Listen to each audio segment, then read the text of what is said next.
హల్లెలూయా! హల్లెలూయా! స్తోత్రములు, స్తోత్రములు, స్తోత్రములు. పిల్లరా మరి ఈ సమయంలో మనము ప్రార్థన చేసుకొని ప్రభు యొక్క వాక్యంలోకి వెళ్దాము. దయచేసి లైవ్‌లో ఉన్న మరి మీరు నాతో పాటు ఈ ప్రార్థనలో ఏకీభవించండి పిల్లరా. మరి మీరు కూడా ఈ సమయంలో ప్రభా వినగల చెవును గ్రహించే మనస్సు నాకివ్వమని మరి మీరు కూడా ప్రార్థన చేసుకోండి. ఈ సమయంలో మనం ప్రార్థన చేసుకొని ప్రభు యొక్క వాక్యంలోకి వెళ్దామన్నమాట. ప్రార్థన.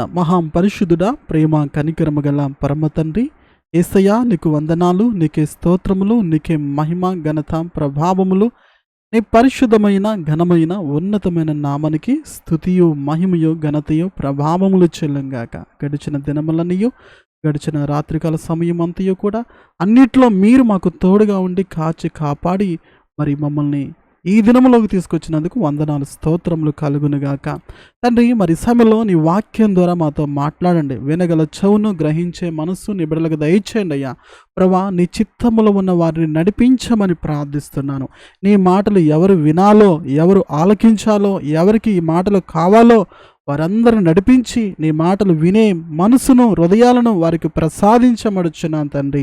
అలాగే ప్రకటిస్తుండగా మీరును నాకు తోడుగా ఉండి నా నోటికి మీరు తోడే ఉండమని ప్రార్థిస్తున్నాను.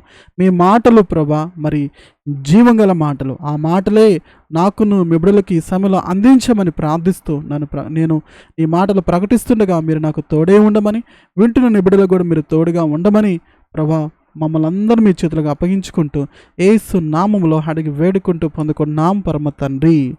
ఆమేన్, ఆమేన్. ఓకే, ప్రైజ్ రప్లేరా. లైవ్లో ఉంటాం, ప్రయత్నించండి. మరి ఒక్కరు కూడా లైన్లో నిలిపోకుండా కొంత సమయం దేవునికి ఉంపలేరా. మరి సమయంలో దేవుడు మనతో మాట్లాడతాడు. ఈరోజు చాలా విషయాలు మనం నేర్చుకోవచ్చు అనమాట. ఓకే మిల్లరా, మనము చాలా విషయాలు ఈరోజు నేర్చుకుంటామన్నమాట. ఈరోజు మన అంశం ఏంటంటే మనసు.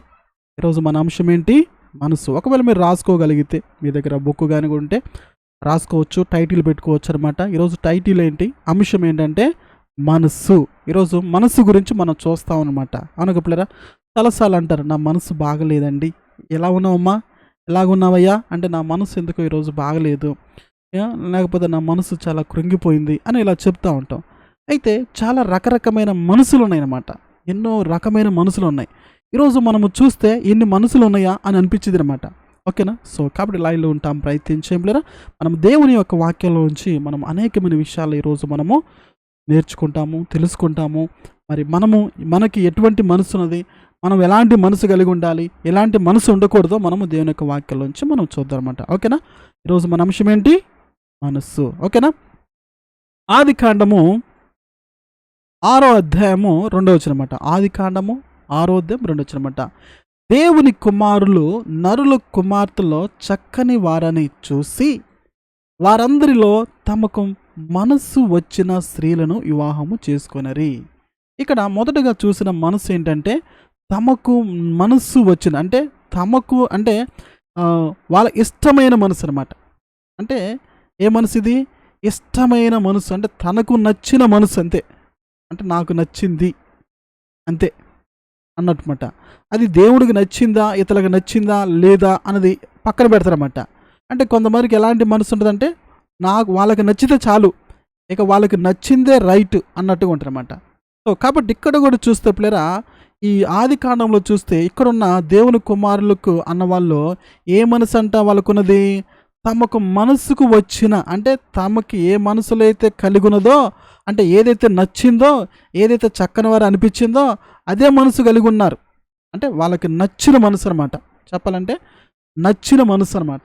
అంటే వాళ్ళకి నచ్చింది. అంటే కొంతమందికి ఈ మనసు ఉంటుంది అనమాట. ఏ మనసు? వాళ్ళకి నచ్చిన మనసు. అంటే వాళ్ళకి ఏదైతే నచ్చిద్దో అదే రైట్ అనుకుంటారు. అంతేగాని మరి ఇది దేవుడికి నచ్చిద్దా, ఇతరులకు నచ్చిద్దా, నా తల్లిదండ్రులకు నచ్చిద్దా అన్నది ఆలోచించరన్నమాట. సో ఇది ఒక రకమైన మనసు అనమాట. ఏంటది? ఇష్టమైన మనసు అనమాట. అంటే తమకు ఇష్టమైన మనసు అనమాట.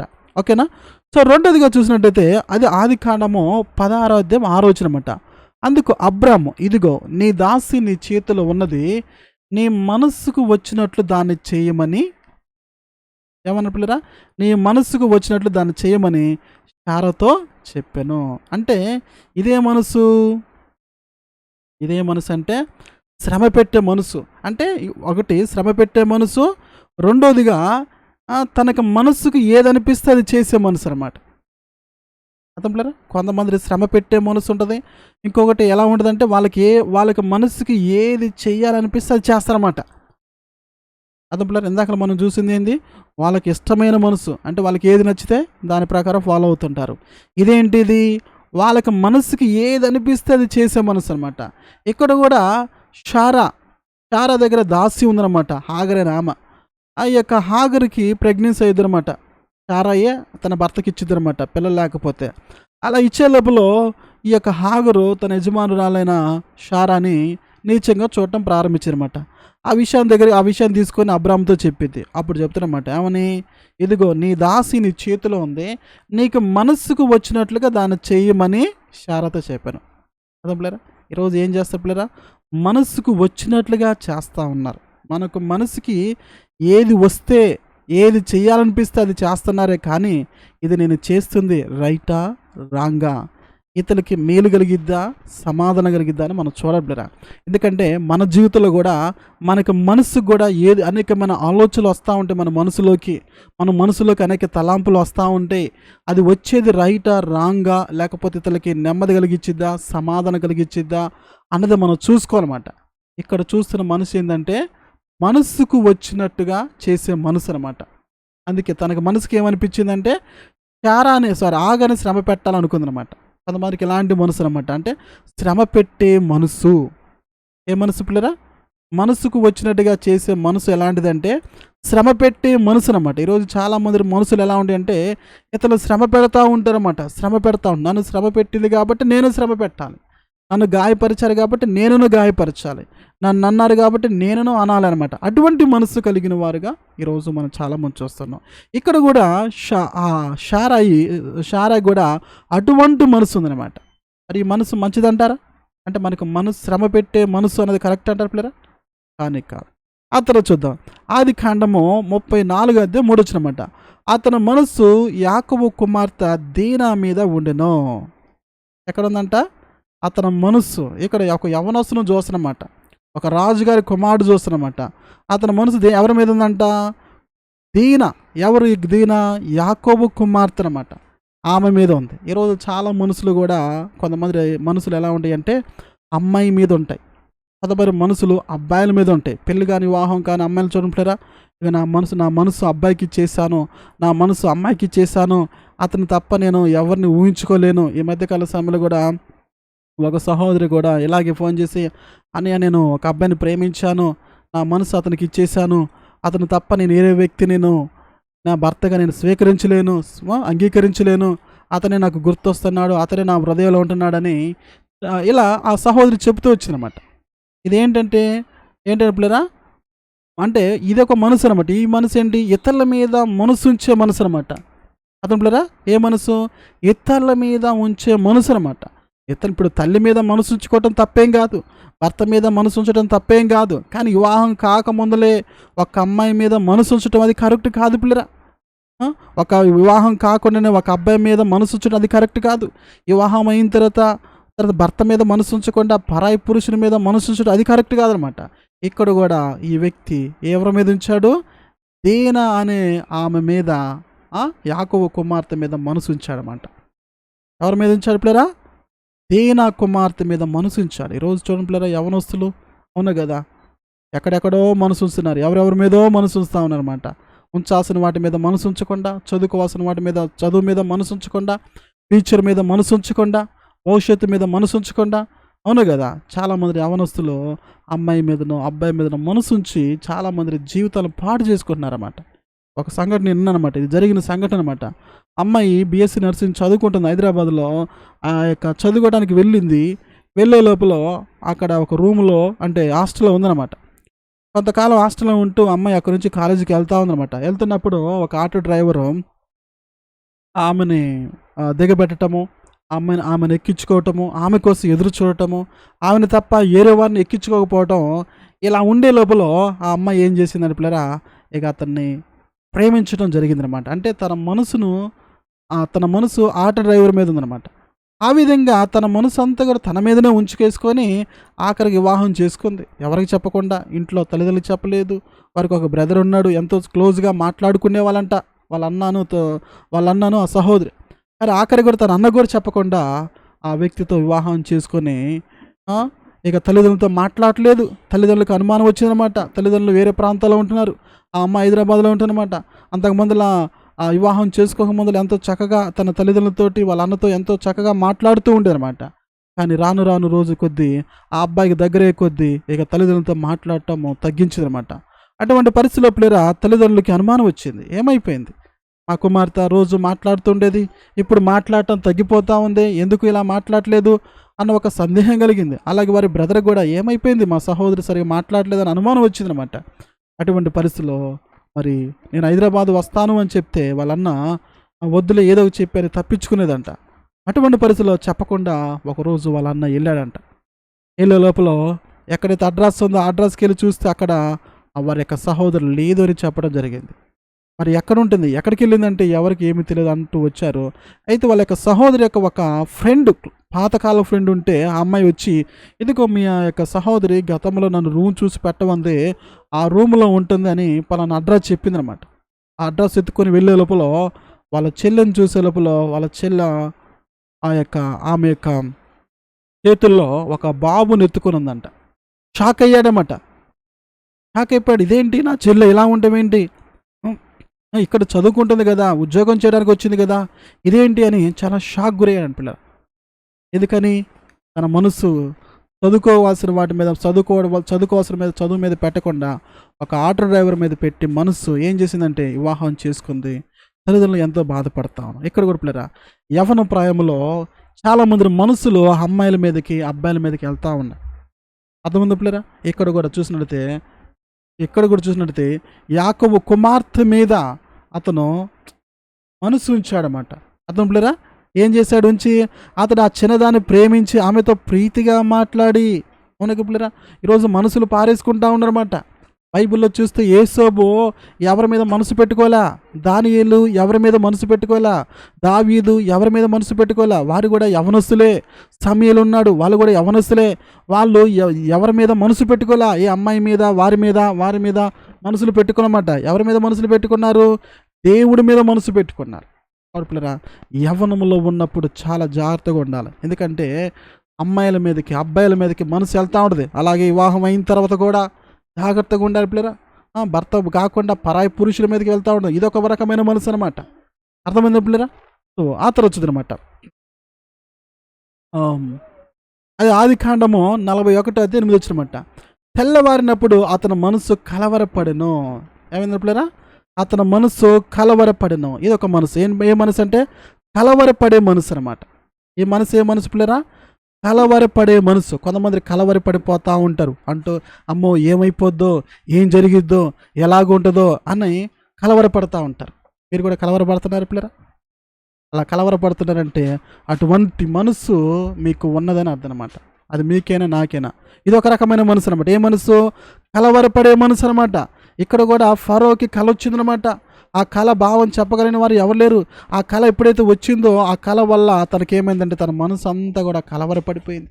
మన జీవితంలో కూడా కొన్ని సంఘటనలు చూసినప్పుడు, కొన్ని సంఘటనలు విన్నప్పుడు మన మనసు కూడా ఏమైపోతుంది పిల్లరా, కలవరపడిపోతా ఉండదు. ఒకవేళ మీ మనసు కూడా కలవరపడుతుందా, కలవరపడుతున్న పిల్లరా, ఇది ఒక మనసు అనమాట. మనలో కలవరపడే మనసు. ఇది అంత మనసేం కాదు, అంత మంచి మనసేమి కాదు. ఎందుకంటే కలవరపడే మనసు అంటే ప్రతిదానికి కలవరపడిపోతే ఎలా పిల్లరా, గందరగోళంగా అయిపోద్ది అనమాట. ఇది ఒక మనసు అనమాట. ఏ మనసు ఇది, కలవరపడే మనసు అనమాట. కలవరపడే మనసు అనమాట. తర్వాత నిర్గమాకాండము 7:23 వచ్చినమాట. నిర్గమాకాండము 7:23 వచ్చినమాట. జరిగిన దానిని మనసు పెట్టక ఫరో తిరిగి తన ఇంటికి వెళ్ళిపోయాను. జరిగిన దానిని మనసు పెట్టని మనసు అనమాట. అంటే ఇక్కడ ఏం జరిగింది, దేవుడు అక్కడ అద్భుతాలు జరిగించినా కానీ, దేవుడు ఆశ్చర్యమైన కార్యం జరిగించినా కానీ దాని మీద మనసు పెట్టలేదన్నమాట. ఈ రోజుల్లో కూడా పిల్లలు చాలామంది జీవితంలో దేవుడు అద్భుతాలు జరిగిస్తున్నా, ఆశ్చర్యమైన కార్యాలు జరిగిస్తున్నా కానీ దాని మీద మనసు పెట్టరన్నమాట. ఇదొక రకమైన మనసు అనమాట. అంటే దేవుడు మన జీవితంలో అద్భుతాలు జరిగిస్తాడు, ఆశ్చర్యమైన కార్యాలు జరిగిస్తూ ఉంటాడు, లేకపోతే ఇతరుల జీవితాల కార్యాలు జరిగిస్తూ ఉంటాడు, ఇతర కళ్ళ మొదల కార్యాలు జరిగిస్తూ ఉంటాడు. అవి దేవుని కార్యాలని గుర్తించకుండా జరిగిన దాని మీద మనసు పెట్టని మనసు అనమాట. అంటే దేవుడు ఏదైతే జరిగిస్తారో దాని మీద మనం మనసు పెట్టాలి. ఎందుకంటే అనవసరమైన వాటి మీద మనసు పెట్టకపోయినా పర్వాలేదు, కానీ మనం ఈ లోకంలో ఎన్నో జరుగుతూ ఉంటాయి, వ్యర్థమైన జరుగుతూ ఉంటాయి, పాపం జరుగుతూ ఉంటాయి, ఆ నష్టమైన జరుగుతూ ఉంటాయి, వాటి మీద మనసు పెడుతూ ఉంటాం. కానీ దేవుడు జరిగించిన కార్యాల మీద మనసు పెట్టమన్నమాట. ఇదొక మనసు. అంటే దేవుడు జరిగించిన కార్యాల మీద పెట్టని మనసు అనమాట. అతను ఇది మంచిది కాదు. ఎందుకంటే దేవుడి కార్యాలు జరిగించినప్పుడు దాని మీద మనం మనసు ఉంచాలన్నమాట. ఎందుకంటే మన జీవిత కాలం అంతా కూడా అటువంటి మనసు కలిగి ఉండాలి. ఎప్పుడు కూడా మనం మర్చిపోకూడదు అనమాట. అతను అటువంటి మనసు లేకపోతే దేవుడికి దూరం అయిపోతాం. మనలో విశ్వాసం తగ్గిపోద్ది అనమాట. ఇదే మనసు జరిగిన దాని మీద మనసు పెట్టని మనసు అనమాట. ఓకే పిల్లరా.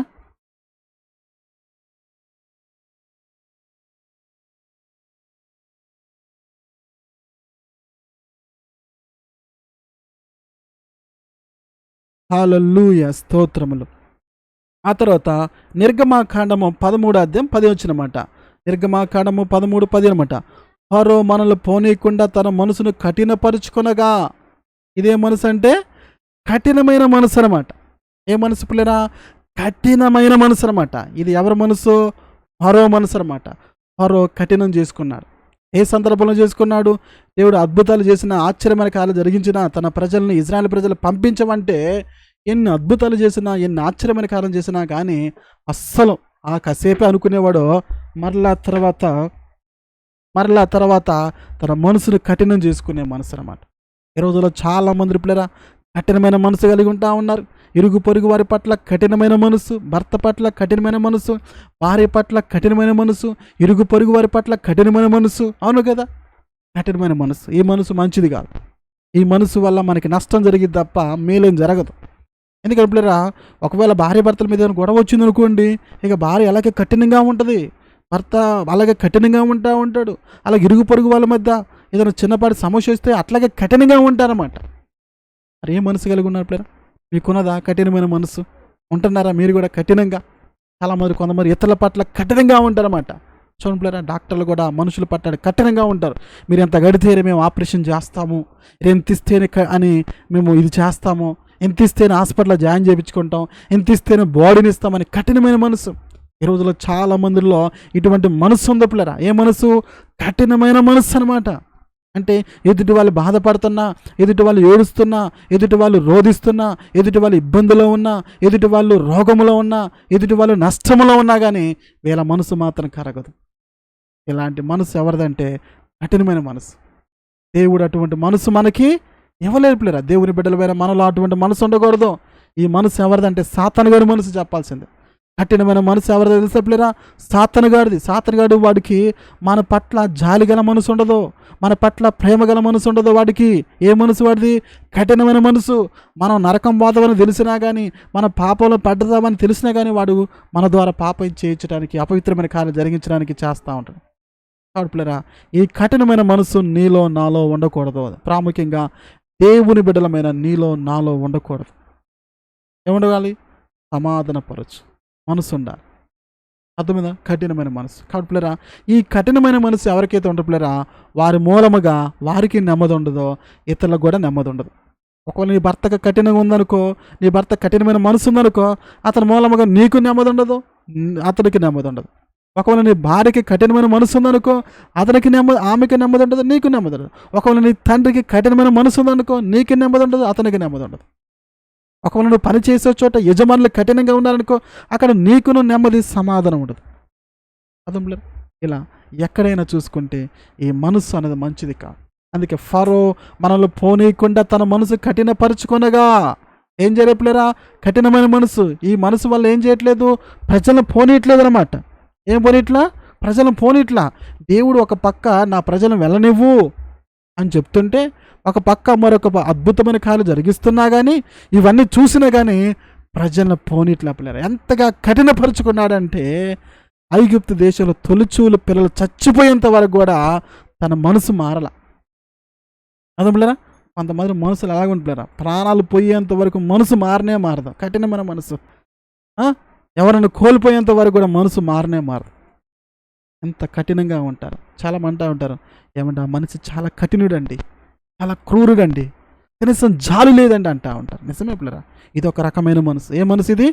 కఠినమైన మనసు అనమాట. ఈ మనసు నీలో నాలో ఉండకూడదు. ఒకవేళ ఉంటే దీనివల్ల నీకైనా నాకైనా నెమ్మది ఉండదు, సమాధానం ఉండదు. దీనివల్ల మనకి నష్టమే జరిగిద్దని దేవుని యొక్క వాక్యము మనకి స్పష్టంగా తెలియచేస్తాం. అర్థం పిల్లరా? సో కాబట్టి ఇదొక మనసు. ఆ తర్వాత ఆ నిర్గమాకాండము 23వ అధ్యాయము 9 వచ్చినమాట. పరదేశిని బాధింపకూడదు, పరదేశ మనసు ఎట్లుండో మీరు ఎరుగుదురు, మీరు ఐగుప్తు దేశంలో పరదేశులు ఉంటారే కదా. ఇదే మనసు అంటే ఎదుటి వాళ్ళ బాధను అర్థం చేసుకునే మనసు అనమాట. ఇదే మనసు పిల్లరా. ఇక్కడ ఏమన్నాడు? పరదేశ మనసు ఎట్లుండో మీరు ఎరుగుదురు కదా, మీరు ఐగుప్తు దేశంలో పరదేశులే ఉండుదురు కదరా. అంటే ఇది ఎదుటి వాళ్ళ మనస్సును అర్థం చేసుకునే మనసు. అంటే అంటే ఎట్లాంటిదంటే పిల్లరా, మనం బాధల గుండా వచ్చాం. ఏ మనిషి అయితే బాధల గుండా వస్తాడో ఎదుటి వాళ్ళ బాధను అర్థం చేసుకుంటాడనమాట. అంటే ఎదుటి వాళ్ళని అర్థం చేసుకునే మనసు అనమాట. అంటే ఎదుటి వాళ్ళు బాధపడతారు, అయ్యో పాపం ఎంత బాధలో ఉన్నారా, ఎంత కష్టంలో ఉన్నారా, ఎంత వేదనలో ఉన్నారా, ఎంత ఇలాంటి సమస్యలో ఉన్నారా అని అర్థం చేసుకునే మనసు అనమాట. అంటే ఎదుటి వాళ్ళ యొక్క బాధని వేదన అర్థం చేసుకునే మనసు ఇది మనకు ఉండాలి. ఎందుకంటే మనమే చూసుకోకూడదు ప్లేరా. ఈ రోజులు ఎలా ఉందంటే స్వార్థం ఉందన్నమాట ఎక్కువగా. నేను బాగుండాలి, పక్కనోడు ఏమైపోతే నాకేంటి అన్నట్టుగా ఉంటున్నారు. నా కుటుంబం బాగుండాలి, ఎదుటి వాళ్ళ కుటుంబం ఏమైతే నాకేంటి, నా దేశం బాగుండాలి అన్నట్టుగా స్వార్థమైన మనసు. కానీ ప్రభు అన్నాడు ఏమని? పరదేశిని బాధింపకూడదు అంటే ఒక వ్యక్తిని ఎప్పుడు బాధించకుండా ఉంటాం పిల్లరా.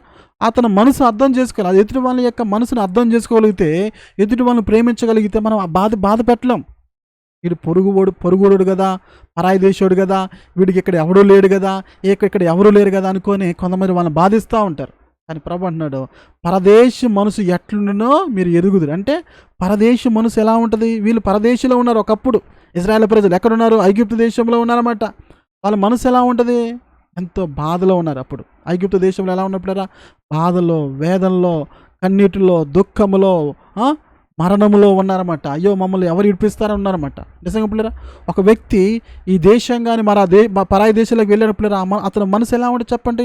అయ్యో నా భర్తను వదిలిపెట్టొచ్చానే, నా భార్యను వదిలిపెట్టొచ్చానే, నా బంధువులు వదిలిపెట్టొచ్చానే, నా ఇంటి వారిని వదిలిపెట్టొచ్చానే, నా దేశాన్ని వదిలిపెట్టొచ్చానే, నా వాళ్ళందరినీ కూడా విడిచిపెట్టొచ్చానని ఎంత బాధపడతా ఉంటారు.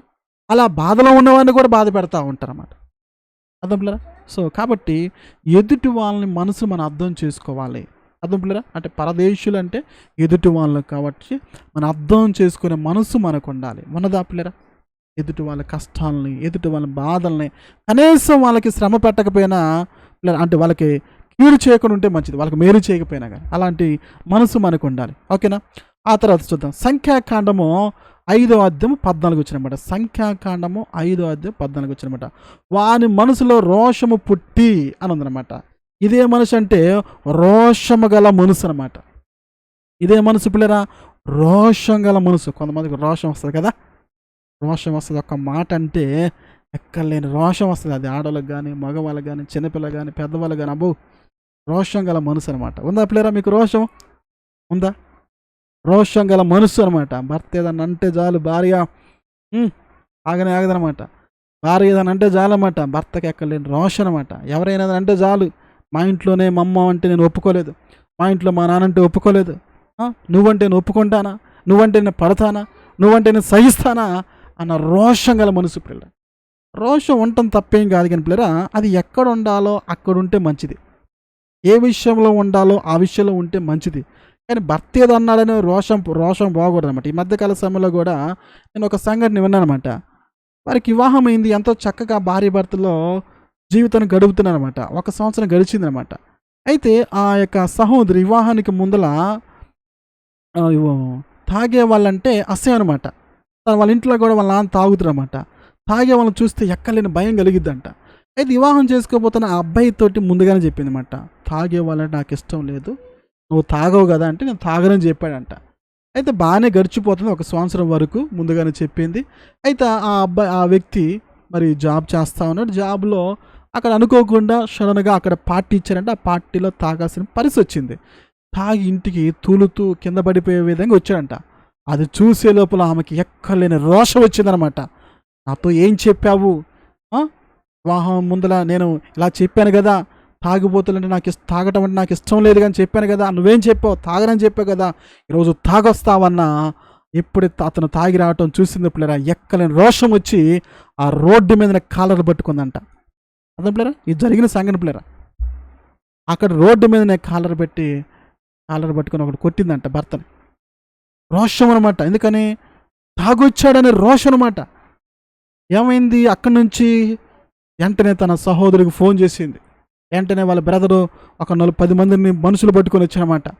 అరే అన్న, చూసావా, నువ్వు నా భర్త వివాహానికి ముందలా నేను తాగనని చెప్పి ఈరోజు తాగొచ్చాడు అని వెంటనే రోషంతో తన తమ్ముడికి ఫోన్ చేశాడు. తమ్ముడు ఆయనకు ఫోన్ చేశానమాట. వాడు 10 మందిని పట్టుకొని వచ్చాడు. ఆ 10 మందిని కాస్త ఏం చేశారంటే ఈ వ్యక్తిని స్టేషన్లోకి తీసుకెళ్లారు. స్టేషన్లో పోలీసు ఒక దెబ్బ కొట్టాడు అందరి ముందల. ఆ భర్తకి చాలా అవమానం కలిగిందనమాట, బాధ కలిగిందనమాట. ఆ బాధను బట్టి పిల్లరా 5 సంవత్సరాలు తన భార్యతో మాట్లాడలేదు. 5 సంవత్సరాలు ఒకే ఇంట్లో ఉన్నారు. ఆమె ఏమిచ్చినా కానీ కనీసం ఆమెను ముట్టుకునేవాడు కాదు, ఆమెను తాకేవాడు కాదు, ఆమెతో మాట్లాడేవాడు కాదు పిల్లరా. 5 సంవత్సరాలు ఈ సహోదరి ఎంతో శోభ అనిపించిందనమాట. ఎన్ని సంవత్సరాలు? 5 సంవత్సరాలు. కళ్ళ ముందల భర్త ఉన్నాడు, మాట్లాడలా. కళ్ళ ముందల భర్త ఉన్నాడు, ప్రేమగా మాట్లాడలా. తను ఏమి చెప్పట్లా, ఏమి చేయట్లా. ఉండటానికి ఒక మనిషిలాగైతే ఉన్నాడు కానీ తనతో ప్రేమ, జాలి, కనికరం ఏమి లేనివాడుగా, ఏమి పట్టినట్టుగానే 5 సంవత్సరాలు గడిచిపోయింది పిల్లరా. ఆఖరికి వాళ్ళిద్దరిని పిలిచిపిచ్చి మాట్లాడుతున్నప్పుడు అతని విషయం బయటపెట్టాడు. నా పరువు పోయింది, నన్ను ఇన్సల్ట్ చేసిందని ఆ కారణమును బట్టి పిల్లరా తన భార్యతో 5 సంవత్సరాలు మాట్లాడదు. ఈ 5 సంవత్సరాలు కూడా ఆమె ఎంతో శోభ అనిపించింది పిల్లరా.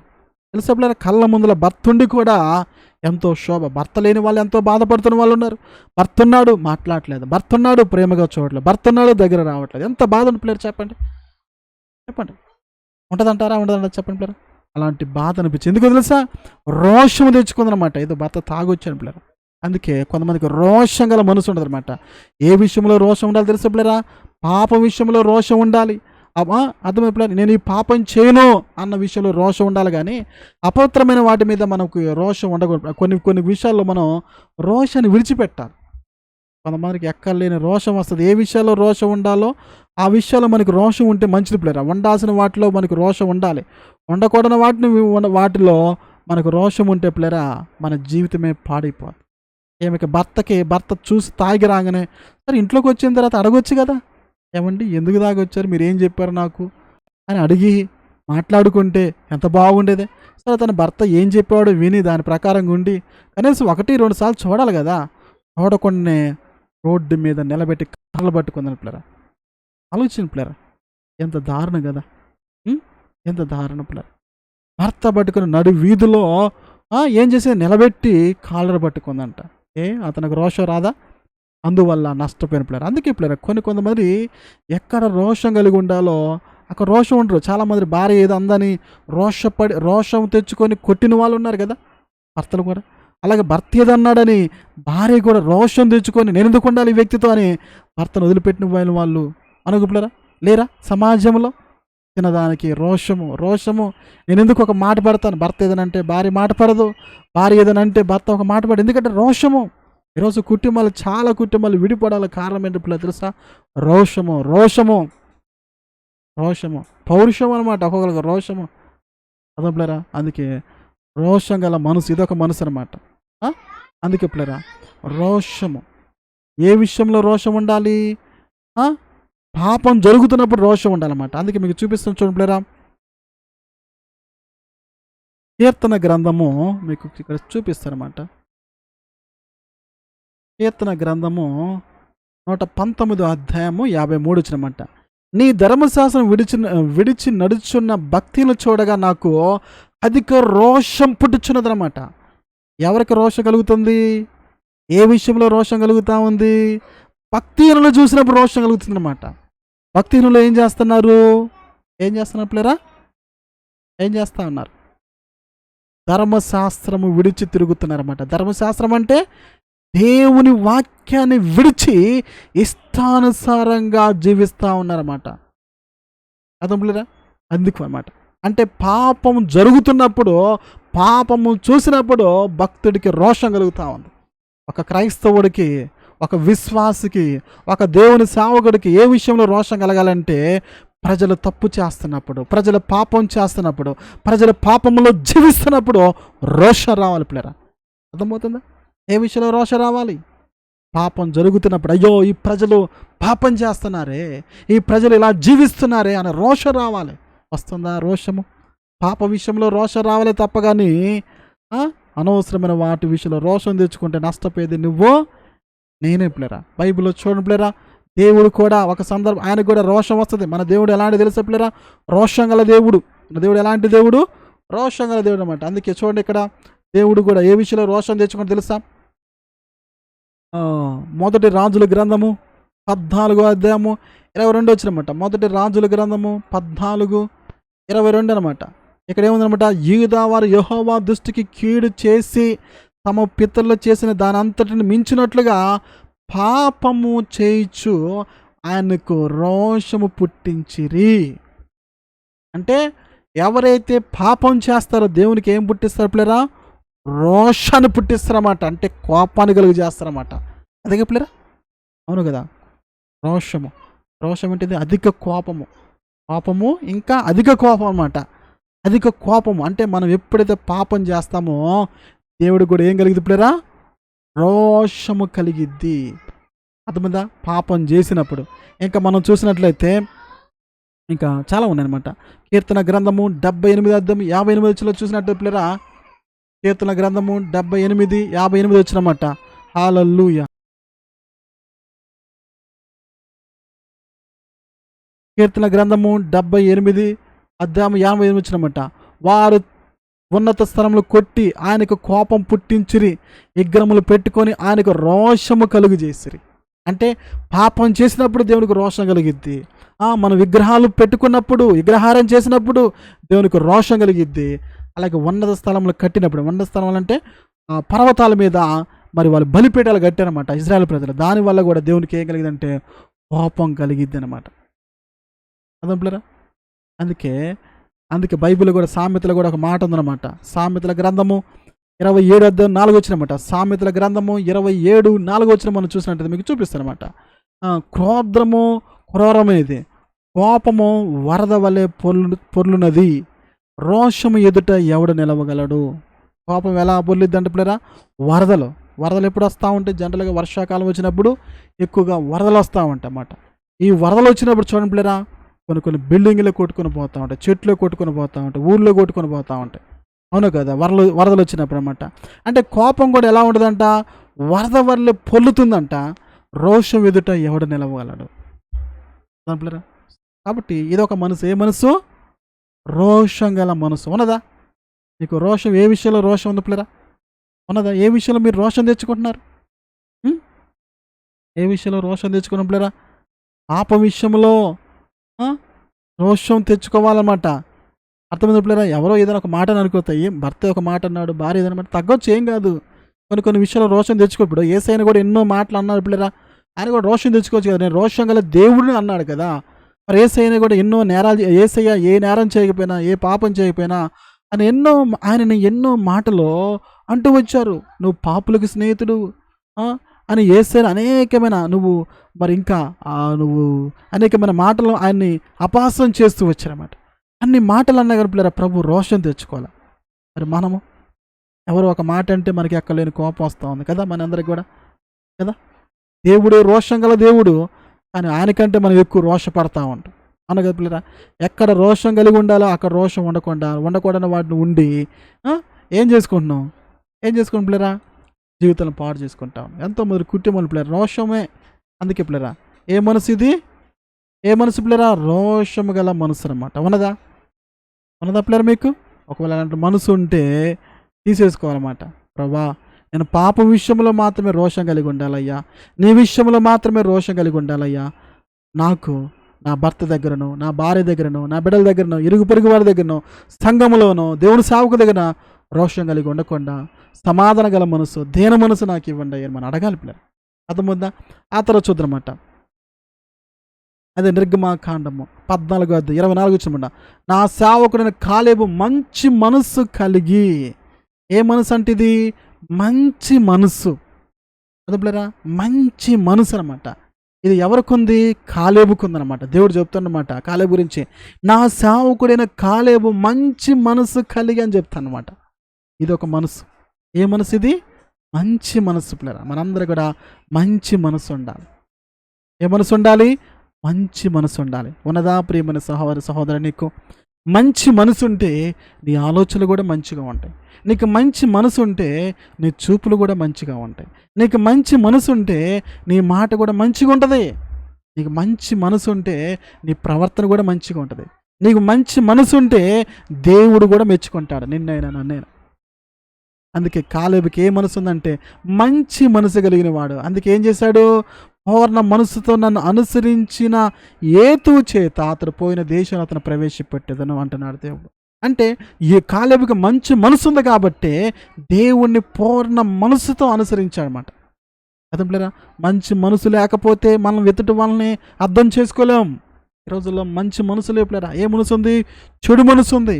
అందుకే చూసే వాళ్ళని చెడుగా చూస్తుంటారు, మాట్లాడేప్పుడు చెడుగా మాట్లాడుతూ ఉంటారు. అవును కదా? ఎవరిని చూసినప్పుడు కూడా చెడుగానే చూస్తుంటారు. ఎందుకని? వాళ్ళు మంచి మనసు లేదనమాట. కాబట్టి నువ్వు మంచి మనసు కలిగి ఉంటే దేవుని కూడా పూర్ణ మనసుతో నువ్వు అనుసరించగలుగుతావు. ఉన్నదా మంచి మనసు? ఒకవేళ లేకపోతే ప్రభా నాలో మంచి మనసు లేదయ్యా, నాలో అపవిత్రమైన మనసు ఉందయ్యా, నాలో చెడు మనసు ఉంది ప్రభా, నాలోంచి మనసు తీసేసి కాలేబు కలిగిన మంచి మనసు నాకు ఇవ్వండి అయ్యా, నేను పూర్ణ మనసుతో నేను అనుసరించినట్టుగా నాకు దయచేయమని ప్రభుని అడగట్లేరా. అర్థమవుతా? ఓకేనా? ఇదొక ఏ మనసు? మంచి మనసు అనమాట. అందుకే ఏం చేశాడు అతను? 20 ఏళ్ళు మొదలుకొని ఓకే, తర్వాత ఇంకా చూసాం. ఇది కూడా అది పూర్ణ మనసు అనమాట. సేమ్ ఇదనమాట. కాలేబు గురించి దేవుడు పూర్ణ మనసుతో అనుసరించాడనమాట. ఓకే పిల్లరా, ఇది కూడా ఇదే అంతనమాట. పూర్ణ మనసు మనం చెప్పుకున్న అదనమాట.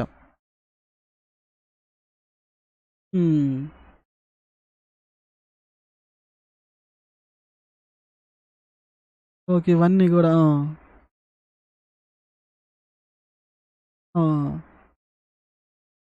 ఇంకా ఇదేంటి ఎక్కడ?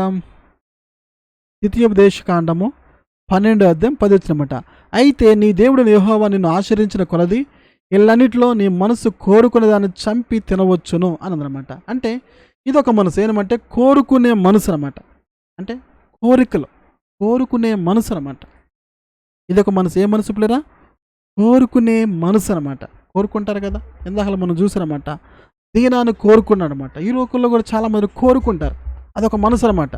ఇక వాళ్ళు అదే కోరుకుంటారు. అంటే కోరుకోవడం తప్పేం కాదు, కొన్ని దేవుడు కూడా కోరుకోమన్నాడు. కోరుకోవడంలో మంచివాడిని కోరుకుంటే మంచిదే, ఆ మనసు ఉంటే మంచిదే. కానీ చెడ్డవాడిని కోరుకోకూడదు. అదే చెడువాడిని కోరుకునే మనసు ఉండకూడదు, మంచి వాటిని కోరుకునే మనసు మనకు ఉండాలన్నమాట. ఇంకొకటి అదే 15:9 ఇక్కడ ఏ మనసు అని పిల్లరా? చెడ్డ తలంపు నీ మనసులో పుట్టక అని ఉందన్నమాట. ఏముందనమాట? చెడ్డ తలంపు నీ మనసులో పుట్టకనమాట. ఇదేంటి? చెడు తలంపులు కలిగే మనసు అనమాట. ఏ మనసు ఇది? చెడు తలంపులు కలిగే మనసు అనమాట. కొంతమందిలో చెడు తలంపులు కలుగుతూ ఉంటాయి అన్నమాట.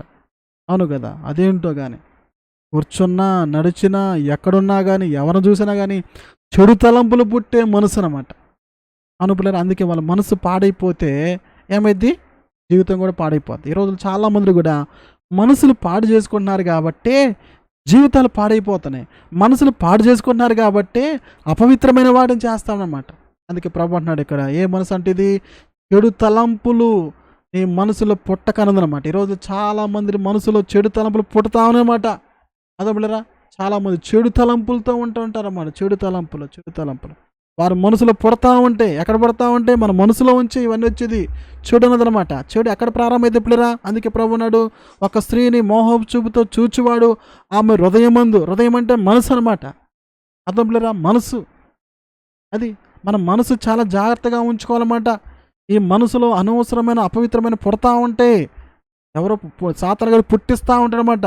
అందుకే ప్రభు అన్నాడు, చెడ్డ తలంపు నీ మనసులో పుట్టక ఉండినట్లు జాగ్రత్త పడము అంటున్నాడు ఇక్కడ. అంటే మన మనసులో ఏం పుడతాయి పిల్లరా? చెడ్డ తలంపులు వస్తాయి, చెడ్డ ఆలోచనలు వస్తూ ఉంటాయి. సాతాను గారు పుట్టిస్తూ ఉంటాడనమాట. నీ మనసులో, నా మనసులో పుట్టిస్తున్నమాట. ఈ మనసును కూడా మనం జాగ్రత్తగా ఉండాలి. మన మనసులోకి చెడు వస్తుందంటే ఇచ్చి ఇది అపవిత్రమైంది, ఇది సాతాను సంబంధించింది, ఇది నా దేవునికి వ్యతిరేకమైంది, దీనికి చోటు ఇవ్వకూడదు, ఇది సాతాను గారు తీసుకొచ్చాడు నా జీవితం పాడవడానికి, నేను చెడిపోవడానికి అని మనం గుర్తించాలి. అంతేగాని అబ్బా మంచి ఆలోచన వచ్చింది, ఇది దేవుడు పుట్టించాడు, లేదా నాకు వచ్చిన ఆలోచన ఎంతో మంచిది అనుకొని మనం చోటిచ్చానుకో చెడు తలంపుకి పాడైపోద్ది, జీవితం నాశనం అయిపోద్ది. అర్థం పిల్లరా? సో అందుకే మన మనసులో కూడా ఏం పడతాయి? చెడు తలంపులు పడతాయి. ఇదేంటి? చెడ్డ తలంపులు పుట్టే మనసు. అందుకే అంటా ఉంటా, అయ్యా నాలో చెడు తలంపులు వస్తున్నాయి అయ్యా, నా ఆలోచన జయించలేకపోతున్నానయ్యా, నా తలంపులు జయించలేకపోతున్నానయ్యా అంటూ ఉంటారు. అందుకే పిల్లరా మన మనసును కూడా జాగ్రత్తగా చూసుకోవాలన్నమాట. ఓకేనా? ఆ తర్వాత అదే అధ్యాయం 15 10 నువ్వు నిత్యముగా వానికి ఇవ్వలేను, వానికి ఇచ్చినందున ఇది మనసులో విచారపడకూడదు. ఇది ఏ మనసు అంటే విచారపడే మనసు అన్నమాట. కొంతమంది విచారపడతా ఉంటారు. ఇదే మనసు పిల్లరా? విచారపడే మనసు అన్నమాట. అవును కదా? కొంతమందికి ఏదైనా ఇచ్చినా విచారపడతారు, కొంతమందికి ఏదైనా ఇవ్వకపోయినా విచారపడతా ఉంటారు, ఏదైనా జరిగిన విచారపడతా ఉంటారు. అయ్యో నా జీవితం ఎందుకు ఇలా అవుతుంది, నా కుటుంబం ఎందుకు ఇలా అవుతుంది, నా పరిస్థితులు ఏంటి, నాకు ఎప్పుడు ఇలా జరిగిద్దని ఏదో ఒక దాని గురించి విచారపడతా ఉంటారు. అంటే వారికి ఏ మనసు ఉంది? విచారపడే మనసు అనమాట. మరి మీరు కూడా విచారపడుతున్నప్పుడేరా? అవును కదా? చాలా మరి కూర్చోనో పండుకోనో విచారపడతా అంటే ఆలోచిస్తుంటారన్నమాట. దాన్ని ఏమంటారంటే విచారపడే మనసు అనమాట. దేని గురించి విచారపడాలి? కొంతమంది అనవసరమైన వాటిని అన్నిటిని కూడా విచారపడతారు. గతాన్ని కూడా తెచ్చుకొని విచారపడతా ఉంటారన్నమాట. అమ్మ నాకు అలా జరిగింది, నాకు ఇలా జరిగిందని విచారపడతా ఉంటారన్నమాట. మీరు కూడా విచారపడుతున్నప్పుడురా అలాంటి మనసు వల్ల కూడా మనకు ఉపయోగం ఉంటుంది. ఎందుకంటే దానివల్ల మనకు బాధ కలిగిద్ది అనమాట. అవును కదా? ప్రతిదానికి విచారపడితే ఎలా పిల్లరా? శ్రమలు వస్తూ ఉంటాయి, ఇబ్బందులు వస్తూ ఉంటాయి, నష్టాలు ఉంటాయి, ఇవన్నీ జరుగుతుంటాయి. కానీ ప్రతిదానికి మనం విచారపడకూడదు క్రైస్తవులమైన మన. ఓకేనా పిల్లరా? ఇదొక మనసు అనమాట. ఆ తర్వాత యెహోషువ గ్రంథము 18వ అధ్యాయము 14వ నాతో కూడా బయలుదేరి వచ్చిన నా సహోదరులు జనులు హృదయములను కరుగ చేయగా నా దేవుడిని యెహోవా నేను నా దేవుడిన యెహోవాను నిండు మనసుతో అనుసరించుతని. ఇదే మనసు నిండు మనసు అనమాట. ఇదే మనసు పిల్లరా? నిండు మనసు. ఏ మనసు? నిండు మనసు అనమాట. అందుకే ఒక మాట అనమాట, నిండు కొండ తొనగదంటారు. ఏంటి పిల్లరా? నిండు కొండ తొనగదంటారు అనమాట. ఏ మనసు ఇది? నిండు మనసు. అంటే ఎవరైతే నిండు మనసు ఉంటుందో వాళ్ళు ఏం చేస్తారు తెలుసు పిల్లరా? దేవుణ్ణి అనుసరిస్తారు. కాలేబు కూడా ఏ మనసు కలిగి ఉన్నాడు? నిండు మనసు పిల్లరా. నిండు మనసుతో దేవుని అనుసరించాడనమాట. అంటే నీకు నాకు ఏ మనసు ఉండాలి? నిండు మనసు ఉండాలి. అంటే నిండు మనసు అంటే ఏంటి? అంటే ఒక కొండ నిండా, ఒక ఎగ్జాంపుల్గా ఒక కొండ నిండా నీళ్ళు నింపితే దాంట్లో ఏమైనా ఉంటుందా? చెప్పండి పిల్ల. ఇప్పుడు అంచుల వరకు నింపారు, ఒక బాటిల్ ఉంది పిల్లరా, ఆ బాటిల్లో ఆ పై వరకు నింపారు, ఇంకేమైనా నింపడానికి అవకాశం ఉంటుందా? అలాగే ఈ నిండు మనసు అంటే దేవునితో నింపుకోవడం అనమాట.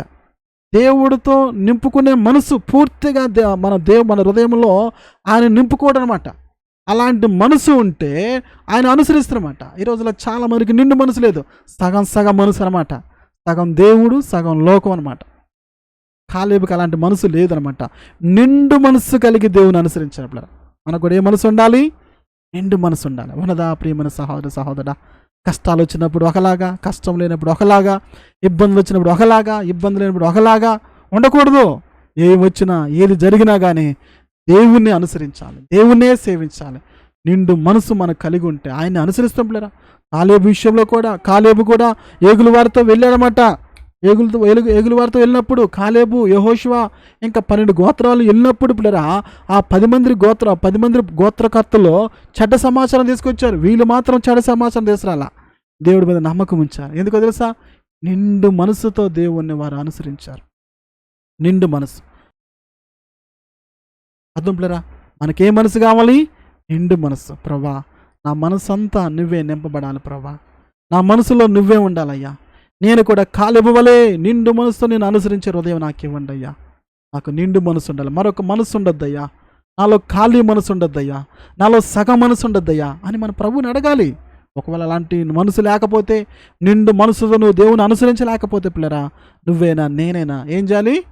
మనము అడగాలి నిండు. ఎందుకంటే నిండటం అంటే ఏంటి? దేవునితో నింపబడడం అనమాట.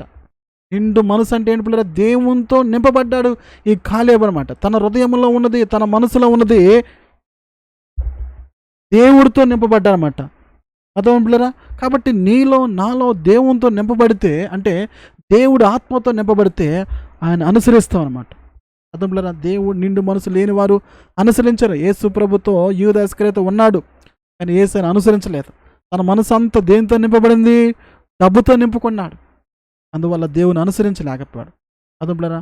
ఇదొక మనసు. ఏ మనసు? నిండు మనసు అనమాట. ఓకేనా? ఆ తర్వాత అదే అధ్యాయము యెహోషువ గ్రంథం 14:9 వచ్చినమాట. ఆ దినములో మోషే ప్రమాణము చేసి నీవు నా దేవుని యెహోవాను నిండు మనసు అనుసరించితివి. సో అదే మాట అనమాట. ఏంటి పిల్లరా? నిండు మనసు. ఇదంతా కూడా కాలేబు గురించి చెప్పబడతా అనమాట. నిండు మనసుతో కాలేబు దేవుని అనుసరించారన్నమాట. చూడండి పిల్లలు, అందుకే ఎప్పిన కుమారుని కాలేబు ఇశ్రాయేలు దేవుని యెహోవాను నిండు మనసుతో అనుసరించేవాడు అని యెహోషువ ఏం చెప్తున్న పిల్లరా? గనుక యెహోషువ అతను దీవించి అతనికి హెబ్రోను స్వాస్థ్యంగా ఇచ్చాను. పిల్లరా, నువ్వు నిండు మనసుతో దేవుని అనుసరిస్తే దేవునిని దీవిస్తాడు, ఇతరులు కూడా నిన్ను దీవిస్తారన్నమాట. ఆ రోజు దేవుడు కూడా కాలేబుని ఆశీర్వదించాడు. కాలేబుని దేవుడు ఆశీర్వదించాడు. ఆ తర్వాత యెహోషువ కూడా కాలేబుని ఆశీర్వదించాడు. పిల్లరా, అర్థమవుతుంది పిల్లరా? మనకి ఏ మనసు ఉండాలి? నిండు మనసు ఉండాలన్నమాట. నిండు మనసు. కాలేబు కలిగిన నిండు మనసు నాకు నువ్వు దయచే ప్రభువా మనం అడిగే వారంగా మనం ఉండాలి.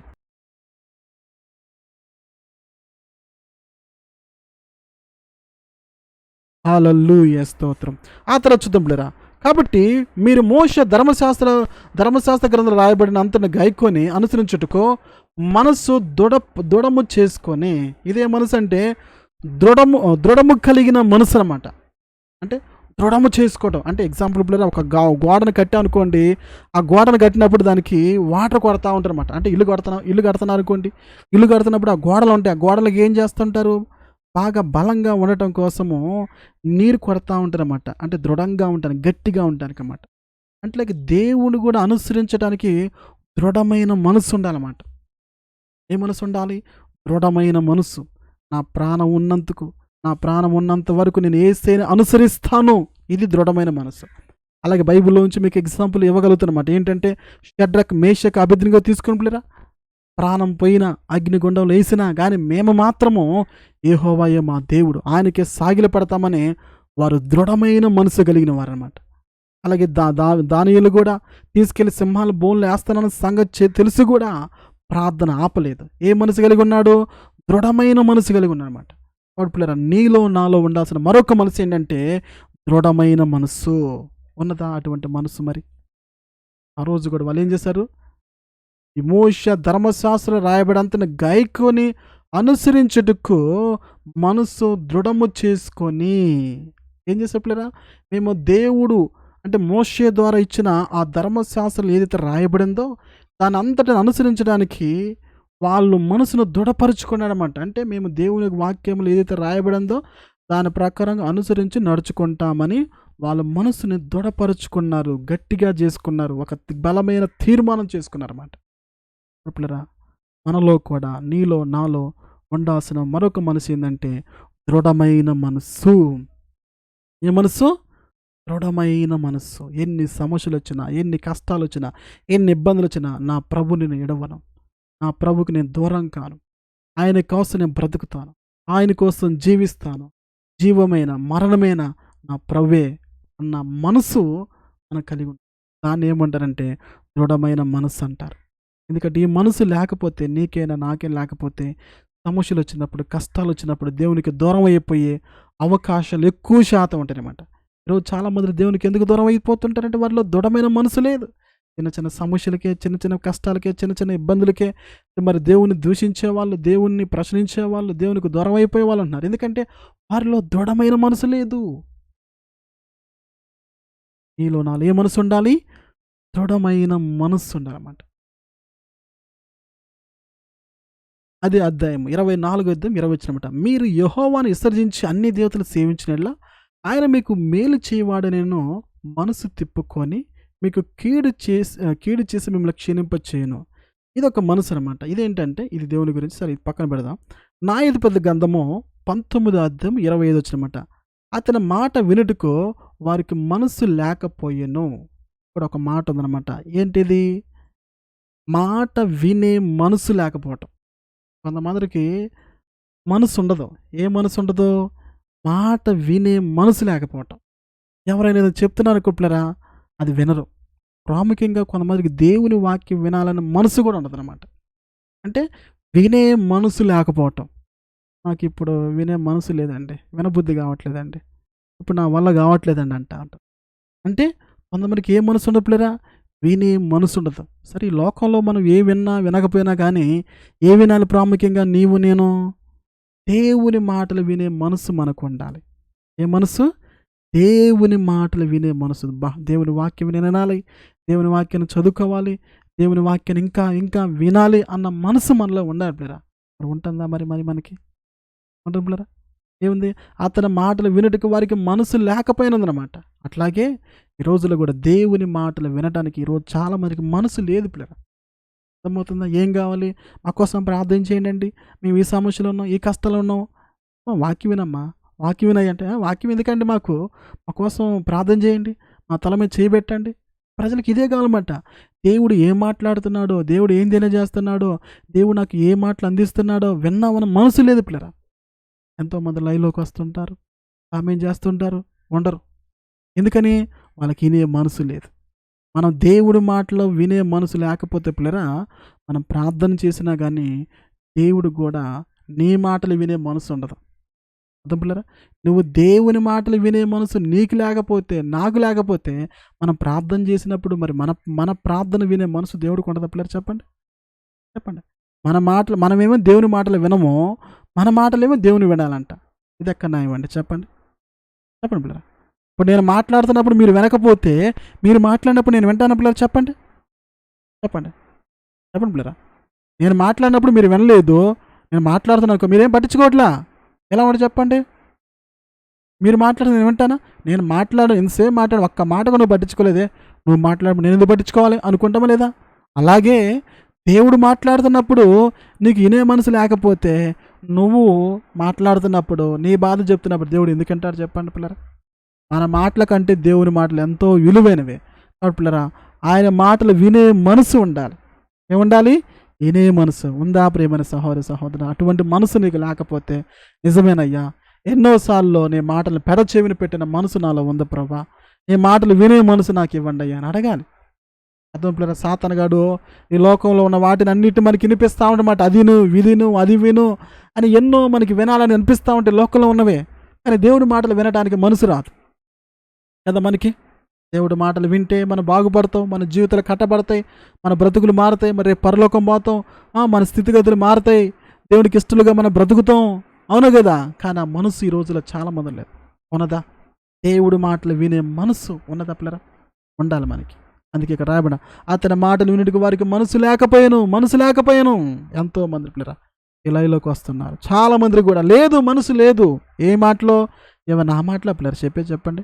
మీకు వాక్యము, ప్రతి వాక్యాన్ని కూడా కళ్ళ ముందులా చూపిస్తూ, బైబిల్లో ఉన్న ప్రతి మాటను మీకు చూపిస్తూ, ఆ మాటల్లో ఉండి దేవుని యొక్క వాక్యాన్ని మీకు ప్రకటిస్తున్నప్పుడు కూడా ఆ మాటలు కూడా వినకుండా వెళ్ళిపోతున్నారంటే వారికి ఏం లేదు?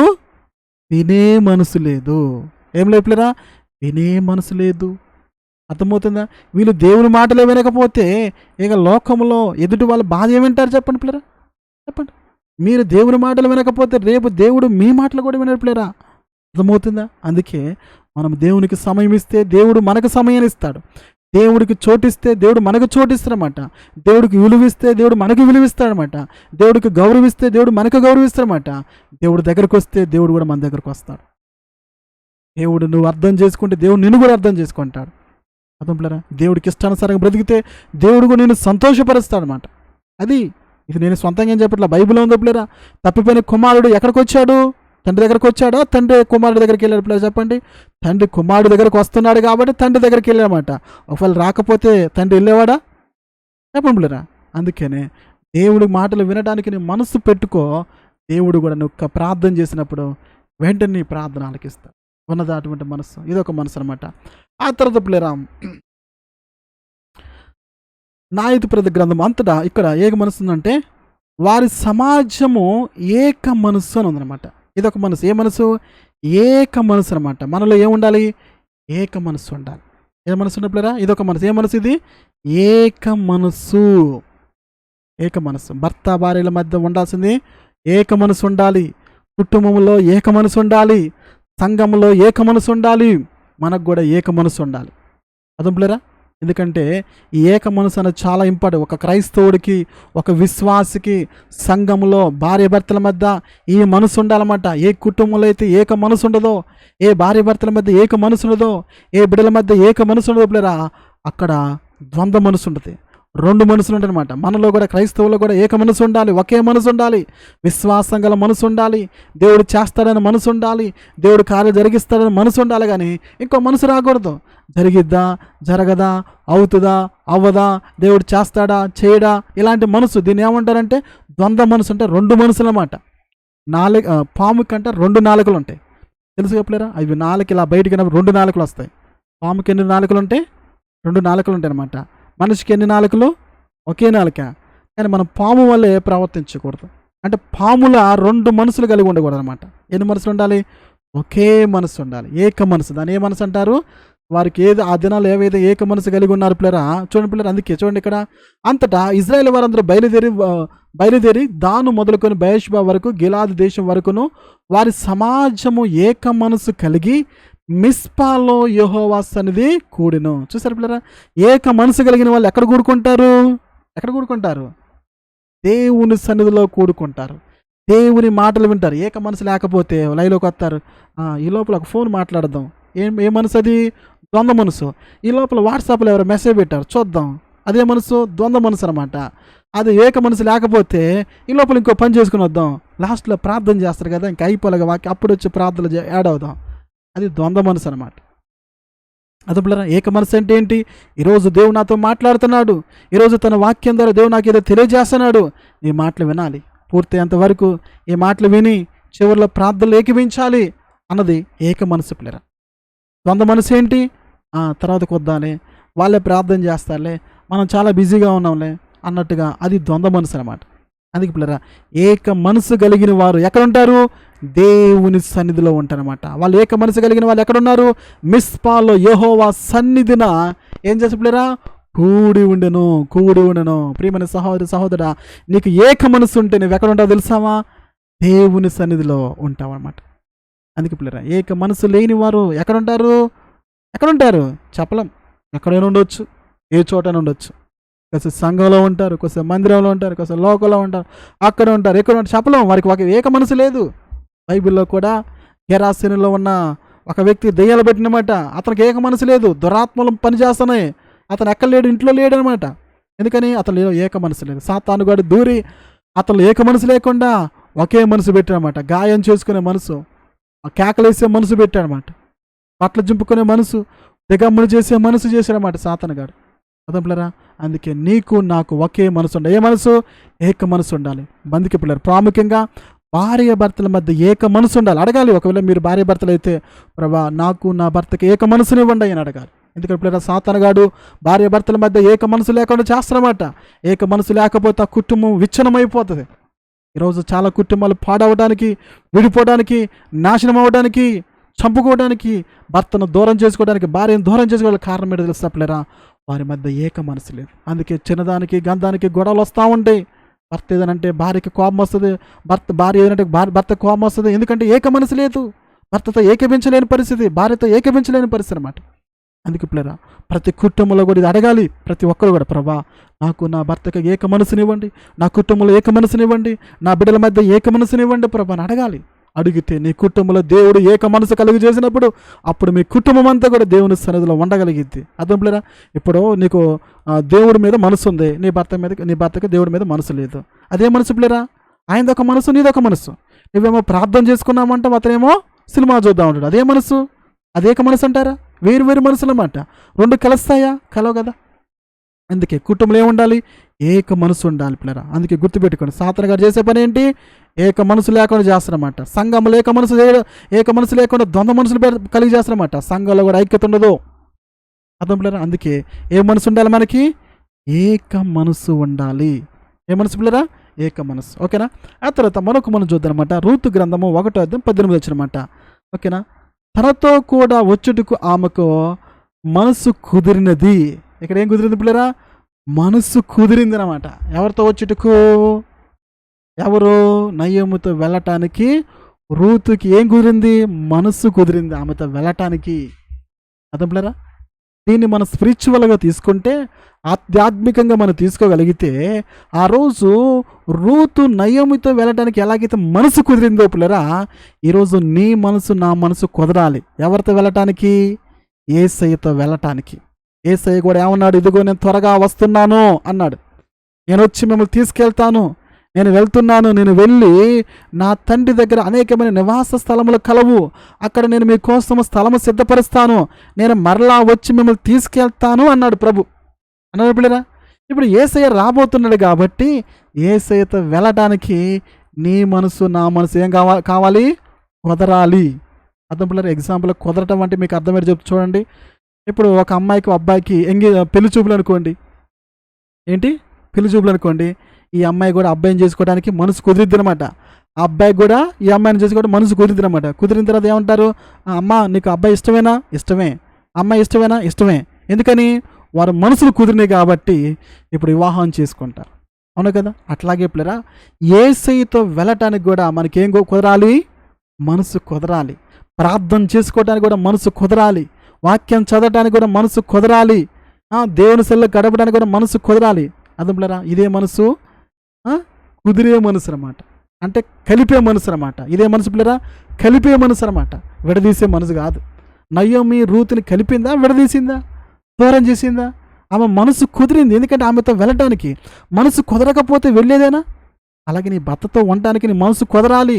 నీ భర్తతో ఉండటానికి నీ మనసు కుదరాలి. నీ భార్యతో ఉండటానికి మనసు కుదరాలి. అలాగే దేవుని సన్నిధిలో ఉండటానికి కూడా నీ మనసు కుదరాలి. నీ మనసు కుదరకపోతే దేవుని సన్నిధిలో ఉండలేవు. ఉన్నా కానీ నీ మనసు ఎక్కడెక్కడో ఉంటుంది అనమాట. వాక్యం వినాలని నీ మనసు కుదరాలి. లేకపోతే వాక్యం వినాలని మనసు లేకపోతే వినలేవు, విన్న అర్థం కాదు. అలాగే యేసయ్యతో నేను వెళ్ళాలి అన్న మనసు కుదరాలి పిల్లలు. అర్థమైందా? కాబట్టి ఇది ఒక మనసు అనమాట. ఇదే మనసు కుదిరే మనసు అనమాట. ఇంతకుముందు ఏం చూసానమాట? ఏం చూసాం పిల్లలు? ఏక మనసు. ఇది కుదిరే మనసు అనమాట. ఓకేనా? ఆ తర్వాత అనమాట రూతు గ్రంథం 3:7 అనమాట. ఇది ఏంటంటే బోయాజు మనసును సంతోషించినట్లు అనమాట. ఇదేంటి? సంతోషింపజేసే మనసు అనమాట. ఇదే మనసు పిల్లరా? సంతోషింపజేసే మనసు అనమాట. చూసారు కదా చాలా ఎన్ని మనసులు ఉన్నాయో. ఇదే మనసు సంతోషింపజేసే మనసు. కొంతమంది పిల్లరా ఎదుటి వాళ్ళని సంతోషపరుస్తూ ఉంటారు. అటువంటి మనసు కలిగి ఉంటారు. అది ఏదో విధంగా కావచ్చు. మాటల చేత సంతోషపరచవచ్చు, క్రియల చేత సంతోషపరచవచ్చు, కష్టం చేసి సంతోషపరచవచ్చు. ఇప్పుడు ఎగ్జాంపుల్ తల్లిదండ్రులు చూసుకోండి పిల్లరా, తన బిడ్డలను సంతోషపరచాలని కష్టపడతా ఉంటారు. అవును పిల్లరా? అటువంటి మనసు కలిగి ఉంటారు. అవును కదా? తల్లిదండ్రులకి ఏ మనసు ఉంటుంది?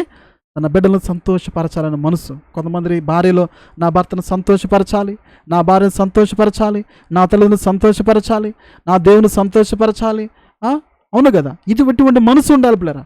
అంతేగాని సాతాను గారిని సంతోషపరచాలి, ఎవరినో సంతోషపరచాలి అనుకోకూడదు అనమాట. నువ్వు సంతోషపరచాల్సిన మనసు నీకు ఉండాలి, నాకు ఉండాలి. అది ఏ విషయంలో సంతోషపరచాలన్నది మనకు చాలా ఇంపార్టెంట్ అనమాట. కొంతమంది అనవసరమైన వాటిలో సంతోషపరచాలనుకుంటారన్నమాట. అదే పిల్లరా? కానీ ఇక్కడ బోయజుని రూతు సంతోషపరచాలనుకుందనమాట. అలాగే పిల్లరా, ఆ రోజు బోయాజుని రూతు సంతోషపరచాలనుకున్నట్టుగా ప్రాముఖ్యంగా మనకు కూడా ఒక మనసు ఉండాలి. ఏ మనసు? నా దేవుని నేను సంతోషపరచాలి. ఎవరిని సంతోషపరచాలి? నువ్వు కూడా నా ప్రభుని సంతోషపరచాలన్న మనసు మనకు ఉండాలి పిల్లరా. నా జీవితం ద్వారా, నా క్రియల ద్వారా, నా బ్రతుకు ద్వారా, నా ప్రవర్తన ద్వారా, నా భక్తి ద్వారా, నా కుటుంబం ద్వారా నా దేవుని సంతోషపరచాలి అన్న మనసు మనకు ఉండాలి. ఏ మనసు ఇది? సంతోషింపచేసే మనసు మనకు ఉండాలి. పిల్లరా, ఆ తర్వాత చూద్దామన్నమాట. ఇక్కడ చూద్దామన్నమాట. మొదటి సమూయేలు గ్రంథము 10:6 మొదటి సమూయేలు గ్రంథము 10:6 యెహోవా ఆత్మ నీ మీదకి బలముగా దిగివచ్చును, నీవు వారిలో కలిసి ప్రకటన చేర్చుండగా నీకు క్రొత్త మనసు వచ్చును. ఇదే మనసు? క్రొత్త మనసు. ఏ మనసు పిల్లరా? క్రొత్త మనసు అనమాట. ఎందుకంటే మనందరం కూడా కొత్త మనసు కావాలి. ఎందుకంటారా?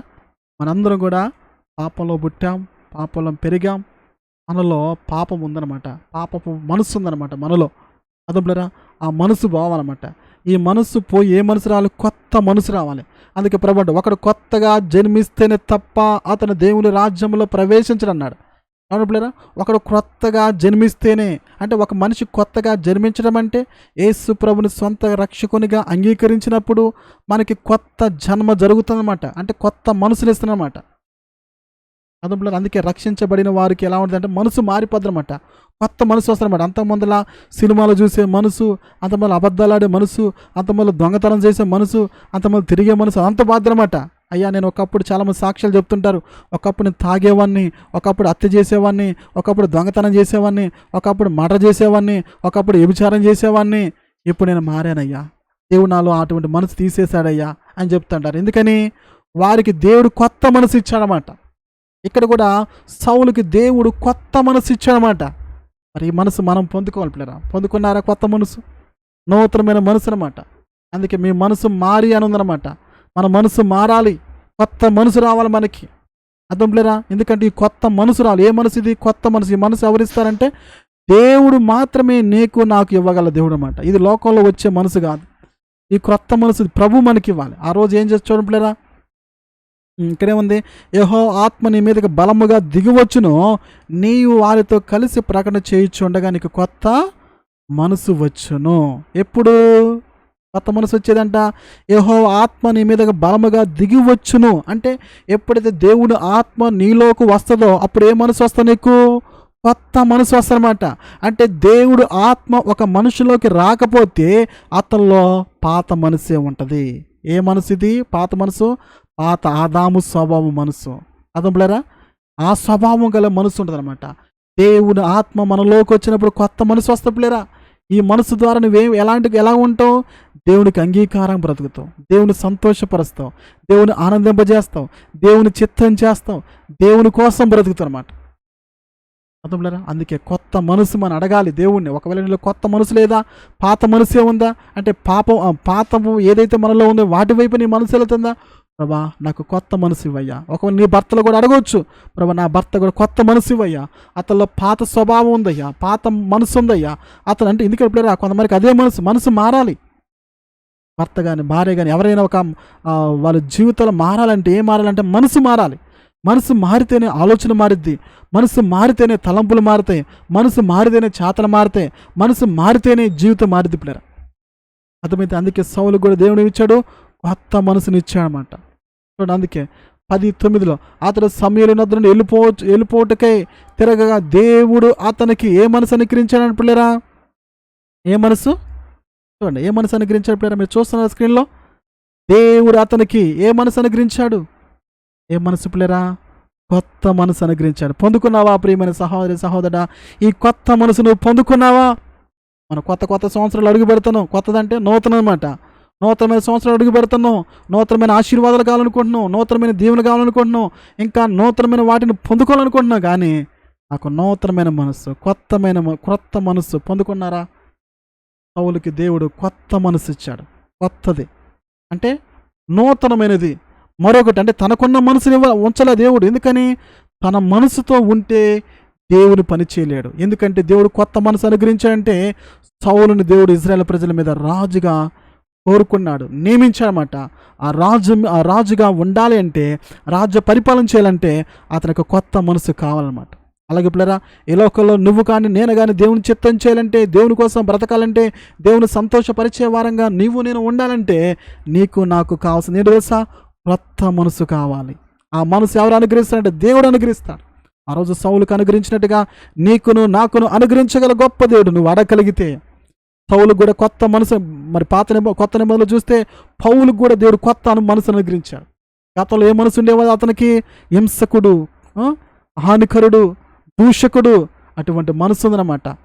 మన కొత్త నిబంధనలు అపోస్తున్న పౌలుకు చూసినట్లయితే. కానీ దేవుడు అతనికి దమస్కు మార్గంలో దర్శించినప్పుడు అతనికి కూడా కొత్త మనసు వచ్చి ఏం చేశాడు? దేవుని కోసము ఎన్నో శ్రమలు అనిపించాడు, ఎంతో కష్టపడ్డాడు, ఎంతో ప్రయాసపడ్డాడు. ఆఖరికి పిల్లరా తను చంపుతానని తెలిసి కూడా ప్రాణాలు పెట్టడానికి కూడా వెనుకాడకుండా ముందుకెళ్ళిపోయాడు. ఎందుకంటే అతను కొత్త మనసు పొందుకున్నాడు కాబట్టి. ఈరోజు నీలో కొత్త మనసు ఉంటే నువ్వు ప్రార్థన చేస్తావు, కొత్త మనసు ఉంటే పాపం అంటే అసహ్యం కలిగిద్ది, నీలో కొత్త మనసు ఉంటే దేవుని వాక్యం వింటావు, కొత్త మనసు ఉంటే దేవుని కోసం బ్రతకాలనిపిస్తారన్నమాట. కొత్త మనసు లేకపోతే ఇంకా లోకము, లోక ఆశలో, లోకపరమైన వాటి కోసం నువ్వు కోరుకుంటావు. ఎందుకు తెలుసురా, ఒక వ్యక్తికి కొత్త మనసు దేవుడిస్తాడు. ఆ మనసు ఎలాంటిదంటే పవిత్రమైంది, పరిశుద్ధమైంది, నిష్కలంకమైంది అనమాట. పాపం వైపు కోరదు, దేవుని కోసం బ్రతకాలనిపిస్తారనమాట, దేవుని కోసం జీవించాలనిపిస్తారనమాట, దేవుని కోసం ఏదో ఒకటి చేయాలనిపిస్తారనమాట. ఏ మనసు తెలుసు పిల్లరా? కొత్త మనసు కలిగిన వారు. తెలుసా? అది కొత్త మనసును పొందుకున్నావా ప్రియమైన సహోదరుడా? నీలో ఉన్నది ఆ మనసు? కాకపోతే ప్రభుని అడుగు, దేవుడు అనుగ్రహిస్తాడు. ఆ తర్వాత చూద్దనమాట. అదే మొదటి సమూయేలు గ్రంథము 13:14 వచ్చినమాట. యెహోవా తన చిత్తానుసారమైన మనస్సు గల ఒకని కనుగొన్నాడు. ఇదే మనసు పిల్లరా, దేవుని చిత్తానుసారమైన మనస్సు కలిగి ఉంటారనమాట. అంటే దేవుని చిత్తానుసారము చేసే మనసు అనమాట. అదే పిల్లరా, అందుకే దావీదు ఏమయ్యాడు? దేవునికి హృదయానుసారుడు అయ్యాడనమాట. అంటే దావీదు ఎలాంటి వాడంటే దేవుని చిత్తము కలిగిన మనసు అనమాట. అంటే దేవుడు ఏం ఆలోచిస్తాడో అదే ఆలోచించేవాడు, దేవుడు ఏం తలస్తాడో అదే తలచేవాడు అనమాట, దేవుడు ఏం చేద్దామనుకుంటాడో అదే చేశాడనమాట. అలాంటి మనసు కలిగిన వాడు అనమాట. అదంటారా, దేవుడు కూడా అది కనుక్కున్నాడంట. ఏమన్నమాట చూడండి ఇక్కడ, యెహోవా తన చిత్తానుసారమైన మనస్సు గల ఒక మనసుని కనుగొని ఉన్నాడు అన్నమాట. ఎవరి చిత్తానుసారమైన పిల్లరా అంటే దావీదుని చూసినప్పుడు తనకేం మనసు ఉందంటే దైవ చిత్తం చేసే మనసు కలిగిన వాడు అనమాట. పిల్లరా, దావీదు దేవుని చిత్తం చేయడానికి అటువంటి మనసు కలిగి ఉన్నాడనమాట. ఈ రోజులో చాలామంది పిల్లరా దేవుని చిత్తం చేద్దామన్న మనసు లేదు, ఉన్నదా? ఆ రోజు కనుగొన్నాడు దేవుడు, దావీదుని చూశాడు. దావీదుని చూసినప్పుడు తన మనసు ఎలా ఉందంటే దైవ చిత్తం చేయాలనే మనసు ఉందన్నమాట. చూశాడు కాబట్టి అతను ఒక గొర్రెలు కాసుకున్నవాడైనా కానీ దేవుడు కోరుకొని ఏర్పాటు చేసుకొని తన ప్రజల మీద రాజుగా నియమించాడు పిల్లరా. అర్థమవుతుంది పిల్లరా, నీకు కూడా దేవుని దైవ చిత్తం చేయాలని మనసుంటే నువ్వు ఏ స్థితిలో ఉన్నా, నువ్వు ఎక్కడున్నా కానీ దేవుడు ఉన్నతమైన స్థానంలోకి తీసుకురాగల శక్తి గల దేవుడు ఎవరు కోరుకున్నాడు తెలుసు పిల్లరా? ఆయన చిత్తం చేసే మనసు కలిగిన వారు కావాలని దేవుడు ఎదురు చూస్తూ ఉన్నాడు. ఎవరు కావాలి దేవుడికి? నా మనసు, నా చిత్తం ఎవరు చేస్తారని దేవుడు ఎదురు చూస్తున్నాడు పిల్లరా.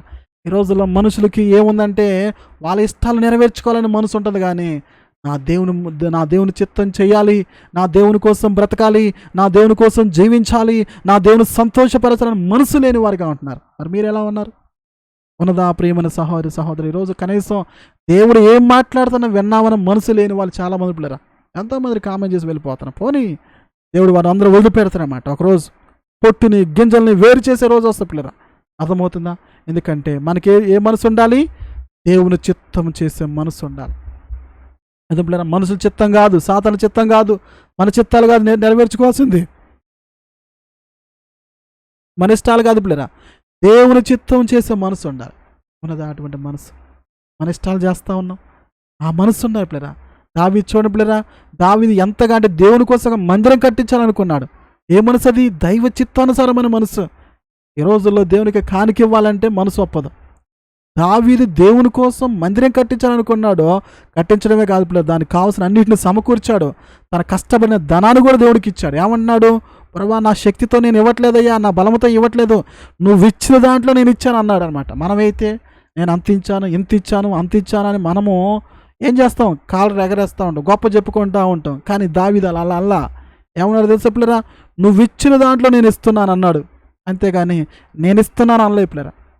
ఎందుకంటే తనకున్నదంతా కూడా దేవుడు ఇచ్చాడు గుర్తించాడు. ఎందుకంటే దావీదు మనసు ఎలాంటిదంటే దేవుని చిత్తానుసారమైన, అంటే దేవుని చిత్తం చేసే మనసు అనమాట. దేవుడు ఏం చెప్తే చేయాలని ఇష్టపడేవాడు అనమాట. దేవుడు ఏది వద్దంటే అది ఆగేవాడు అనమాట. అలాంటి మంచి మనసు కలిగిన వాడు పిల్లరా. దేవుడు అలాంటి వ్యక్తిని కనుగొన్నాడు. ఈరోజు కూడా పిల్లరా కనుగొంటున్నాడు, ఎదుగుతున్నాడు అనమాట. నాకు నచ్చే వాళ్ళు ఎవరు ఉన్నారా, నా చిత్తం చేసే వాళ్ళు ఎవరైనా ఉన్నారా? దేవుడు కూడా అప్పుడు ఎలా కనుగొన్నాడు పిల్లలు, ఇప్పుడు కనుగొనని చూస్తూ ఉన్నాడన్నమాట. పరలోకంలో ఉన్న దేవుడు ఈరోజు కూడా ఆకాశం ముందుండి భూమిని పరిశీలన చేస్తూ ఉన్నాడు. ఎవరు నా చిత్తం చేస్తారు? ఇదిగో ఈ నా కుమార్తె నా చిత్తం చేస్తుందేమో, ఇదిగో నా కుమారుడు నా చిత్తం చేస్తాను. దేవుడు ఎదుగుతూ ఉన్నాడు. ఒకవేళ నువ్వు ప్రభా ఇదిగో నీ చిత్తం చేయడానికి సిద్ధంగా ఉన్నానని నువ్వు చెప్పగలిగితే, ఇదిగో ప్రభు నీ చిత్తం చేస్తానని నువ్వు నిలబడగలిగితే, దేవుడు కూడా నేను కోరుకొని తన చిత్తం చేయడానికి దేవుడిని నియమిస్తాడు. దావీదుని కూడా నియమించాడు పిల్లరా. అర్థమవుతుంది పిల్లరా? దేవుని చిత్తాన్ని చేయటం చేస్తే అది మనకి ఆశీర్వాదం, రాబోతున్న తరాలు కూడా మన దీవెనకరంగా ఉంటుంది పిల్లరా. అర్థమవుతుందా? అందుకే ఇదే మనసు దేవుని చిత్తం చేసే మనసు అనమాట. ఓకే పిల్లరా, ఆ తర్వాత చూద్దరమాట. మొదటి సమయాల గ్రంథము 10:32 వచ్చనమాట. ఈ ఫిలిష్తీయుని బట్టి ఎవరి మనసులో కృంగ నిమిత్తం లేదు. ఓకేనా? ఎవరి మనసు కృంగ నిమిత్తం లేదు. ఇదే మనసు అంటే కృంగిన మనస్సు. ఏ మనసు పిల్లరా? కృంగిపోయిన మనస్సు. ఈ రోజుల్లో చాలామంది కూడా కృంగిన మనస్సు ఉందన్నమాట. ఏంటిది? కృంగిపోయిన మనస్సు. అవును పిల్లరా, మనందరం కూడా ఏదో ఒక సందర్భంలో కృంగిపోతా ఉన్నాం, పేరుకోవడానికి కృంగిపోతా ఉన్నమాట. సమస్యలు బట్టో, కష్టాలు బట్టో, అనారోగ్యాలు బట్టో, ఇబ్బందులు బట్టో, భర్తను బట్టో, భార్యను బట్టో, ఇరుగు పొరుగు వాళ్ళ బట్టో, ఏదో ఒక శోధన బట్టో, ఏదో ఒక నష్టమును బట్టో మనిషి ఈరోజు కృంగిపోతా ఉన్నాడు. ఏ మనసు? కృంగిపోయే మనసు. కొంతమంది పిల్లరా చిన్నదానికి, గంధానికి, పదిదానికి కృంగిపోతూ ఉంటారు, బలహీనమైపోతారు. అయిపోయింది నా జీవితం అన్నట్టుగా ఉంటారు. ఒకవేళ అటువంటి మనసు ఉందా?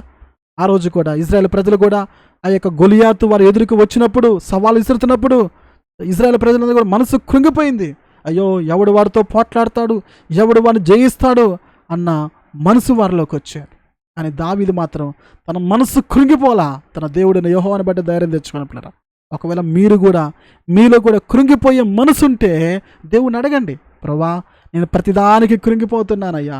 నా భర్త ఏదైనా అన్నప్పుడు, నా భార్య ఏదైనా అన్నప్పుడు, నా బిడ్డలు ఏదైనా అన్నప్పుడు, నా ఇరుగు పొరుగు వాళ్ళు ఏదన్నప్పుడు నేను ప్రతిదానికి కృంగిపోయే మనసు నాలో ఉందయ్యా, ఈ మనసు తీసేయండి ప్రభు అని అడగండి. నా జీవితంలో కూడా నేను ప్రారంభంలో కృంగిపోయేవాడిని. ప్రతిదానికి కూడా నేను కూడా కృంగిపోతూ ఉండే అనమాట. దేవుళ్ళు ఎదుగుతున్నప్పుడు, ఎన్నో సమస్యలు వచ్చినప్పుడు ప్రతిదానికి కృంగిపోయేవాడిని, ప్రతిదానికి ఏడ్చేవానమాట. దేవుని సెలవులో ఒకరోజు ఇలాగ అడిగాను, ప్రభా ఈ మనసు తీసే ప్రభా, నేను ప్రతిదానికి కృంగిపోతున్నానయ్యా అని అడిగానమాట. అడగాలి పిల్లలు, తెలుసా? ఇన్ని మనసులు ఉంటాయి, ఇవన్నీ బైబిల్లోనే మాట. ఒకవేళ మీరు ప్రారంభం నుంచి వింటే ఎన్నో విషయాలు నేర్చుకునే వాళ్ళు అవుతారు. ఎందుకంటే మనలో ఇన్ని మనసులు ఉన్నాయన్నమాట. కృంగిపోయే మనసు మనలో ఉండకూడదు. అర్థం పిల్లలు, కొన్నిసార్లు కృంగిపోతాం, కృంగిపోయే పరిస్థితి వస్తుంది. కానీ కొంతమంది ఎలా ఉంటారు, చిన్నదానికి, ప్రతి చిన్నదానికి కూడా కృంగిపోతూ ఉంటారు. అందుకే పిల్లలు, ఎప్పుడైతే ఒక మనిషి కృంగిపోతాడో బలహీనమైపోతాడు. ఎప్పుడైతే బలహీనమవుతాడో అప్పుడు సాతాను ఆ వ్యక్తి మీద దాడి చేస్తుంది అనమాట. ఎప్పుడైతే సాతాను దాడి చేస్తాడో ఆ వ్యక్తి నుయ్యో, గొయ్యో, తాడో, ఊరో, ఏదో చూసుకొని చచ్చిపోవాలనుకుంటాడు. అనుకుంటారు. ఈరోజు సమస్యలు వచ్చినప్పుడు మనిషి చూడండి, భర్త ఏదైనా అన్నాడు అనుకోండి, భార్య కృంగిపోద్ది. భార్య ఏదన్నా అనుకో, భర్త కృంగిపోతాడు.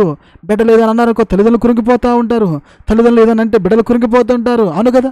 పని చేసే చోట యజమానులు ఏదైనా కృంగిపోతుంటారు. అనుకుంటారు. కృంగుదల ఇదే మనసు, కృంగిపోయే మనసు. కృంగిపోయే. ఒకవేళ మీరు కూడా కృంగిపోతున్నారు పిల్లరా, దేవుని బట్టి ధైర్యం తెచ్చుకొని, ఒకవేళ అలాంటి మనసు మీలో ఉంటే అడగండి, ప్రభా నాలో కృంగిపోయే మనసు ఉందయ్యా, నేను ప్రతిదానికి కృంగిపోతున్నానయ్యా, నాలోంచి మనసు తీసేవా యేసయ్యా అని మీరు ప్రభుని అడిగితే, ప్రభా మనసు తీసేసి నీకేమిస్తాడు? దృఢమైన మనసు ఇస్తాడు, స్థిరమైన మనసు ఇస్తాడు, కృంగిపోకుండా ధైర్యంగా ఉండే మనసు ఇస్తాడు. అర్థమైందా? ఇదొక మనసు. చూద్దాం. దావీదు మాటలు తన మనసులో ఉంచుకొని గాతు రాజున అకీషునకు బహు భయపడను. ఇదే మనసు అంటే మనసులో మాటలు ఉంచుకొని, అంటే ఎవరైనా ఏదైనా మాటలు అంటే పిల్లరా దాన్ని మనసులో ఉంచుకునే మనసు అనమాట. అంటే భయపడే మనసు అని చెప్పవచ్చు. ఏ మనసు? భయపడే మనసు అనమాట. కొంతమంది భయపడతా ఉంటారు. కృంగిపోయే మనసు ఒకటి, భయపడే మనసు. కృంగిపోవడం అంటే ఇక చేతగాని వారు అవుతాం. ఇక భయపడే మనసు అంటే పిల్లరా భయపడిపోతాం. ఏదైనా జరిగిందనుకోండి, ఇక భయం కలుగుతూ ఉంటుంది. ఎక్కలేని భయం, గుండె వేగంగా కొట్టుకుంటుంది. సపోజ్ మీకు ఏదైనా చిన్న అనారోగ్యం వచ్చి అనుకోండి, అమ్మో నాకు ఇది అయిపోయింది, నాకు ఏదో జరిగింది, ఇక నేను బ్రతకనేమో, ఇక అయిపోతుందేమో, ఎక్కువ కాలం ఉండలేనేమో, పలానా వాళ్ళకి ఇలా జరిగింది, నాకు కూడా ఇలా జరిగిద్ది అనే ఒక భయం మనలోకి వచ్చినప్పుడు మన మనసు అంతా కూడా ఏమైంది పిల్లరా? భయంతో ఉంటుంది అనమాట. ఏంటది? ఇదొక మనసు అనమాట. అర్థం పిల్లరా? సో ఇలాంటి మనసు. ఇంకొక మనసు చూద్దామన్నమాట. 2 సమూయేలు గ్రంథము 6:16 అనమాట. ఇక్కడ ఏ మనసు అంటే నేను మొత్తం చదవట్లేదు, జస్ట్ కొంచెం చూపిస్తానమాట. యెహోవా మందసము దావీదుపురమునకు రాగా సౌలు కుమార్తెకు మేకాలు కిటికీల నుండి చూసి యెహోవా సన్నిధి గంతులు వేయచ్చు, నాట్యమాడచ్చు నున్న దావీదుని కనుగొని తన మనసులో ఏం చేసింది అనుకులేరా?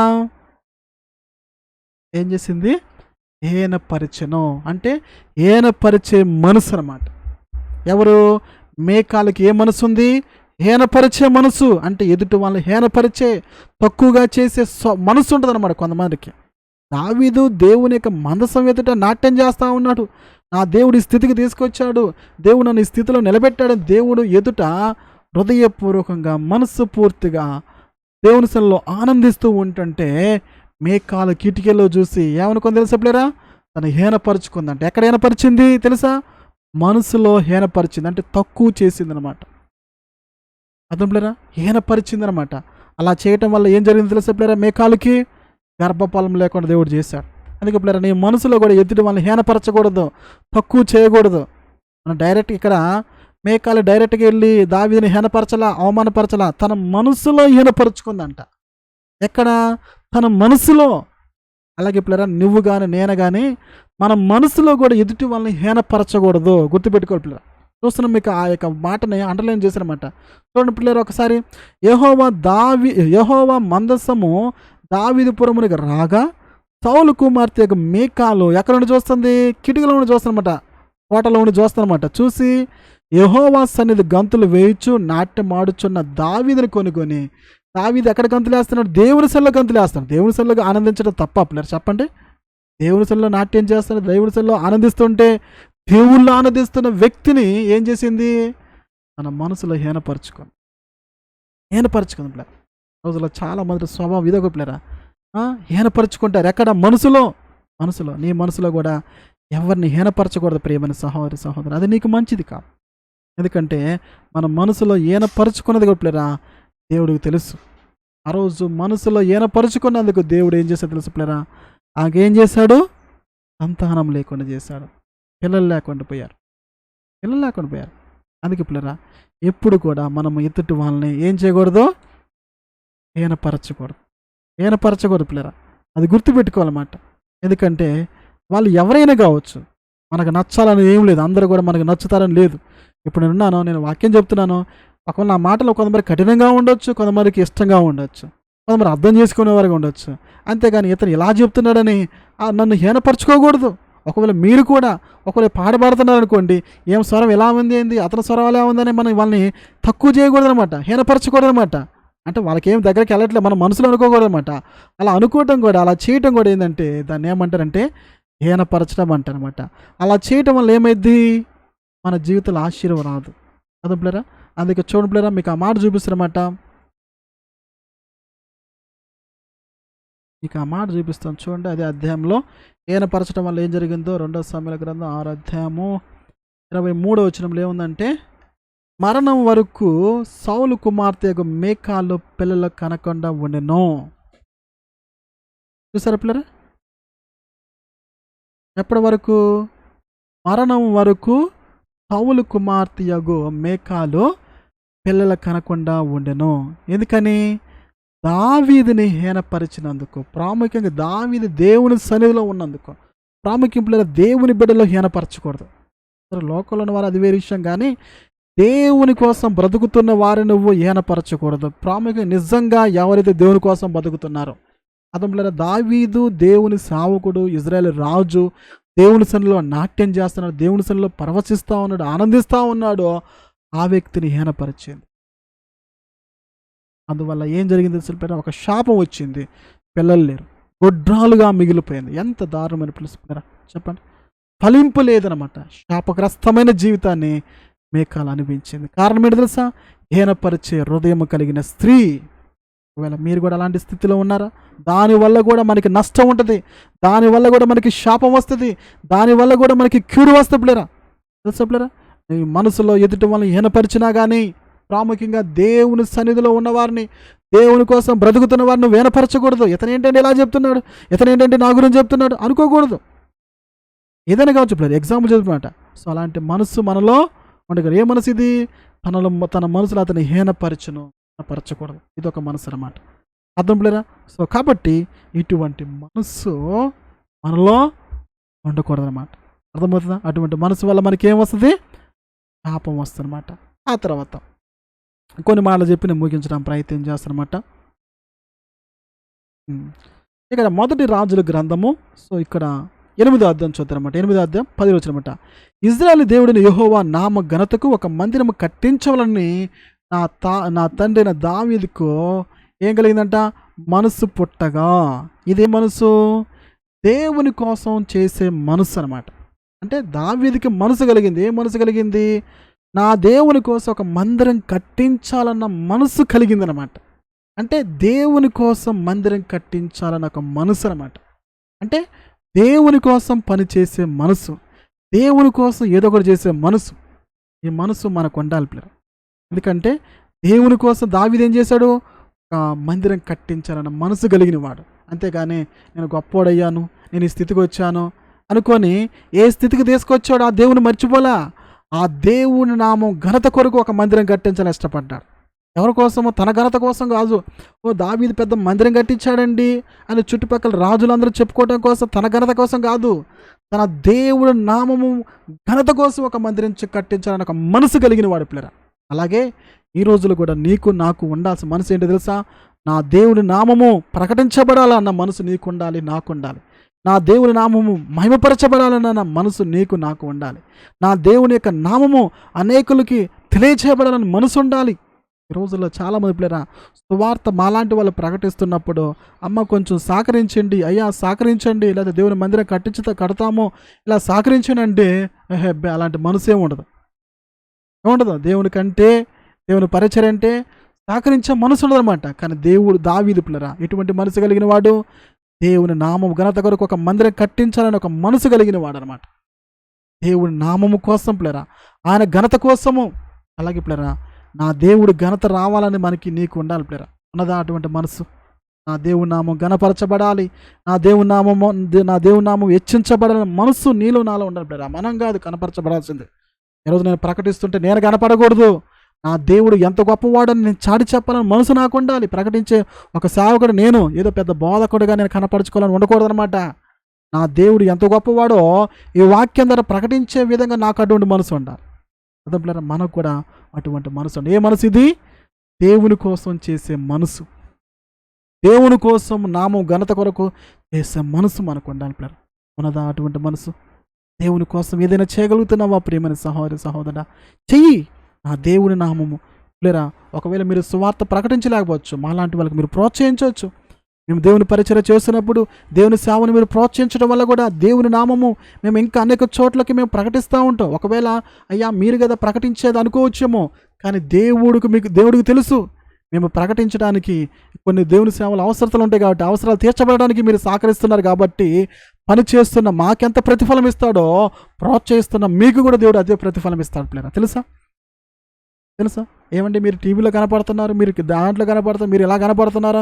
మేము ఎక్కడ కనపడలేదంటే మీరు దేవుడి దగ్గర కనపడుతున్నారు, మనుషుల దగ్గర కనపడితే కనపడకపోతే పిల్లలు చెప్పండి. మనం ఎక్కడ కనపడ దేవుని సన్నిధిలో మనం కనపడాలి, దేవునికి అంగీకారంగా ఉండాలన్నమాట. అందుకే ఈ మనసు ఏ మనసు అని పిల్లరా?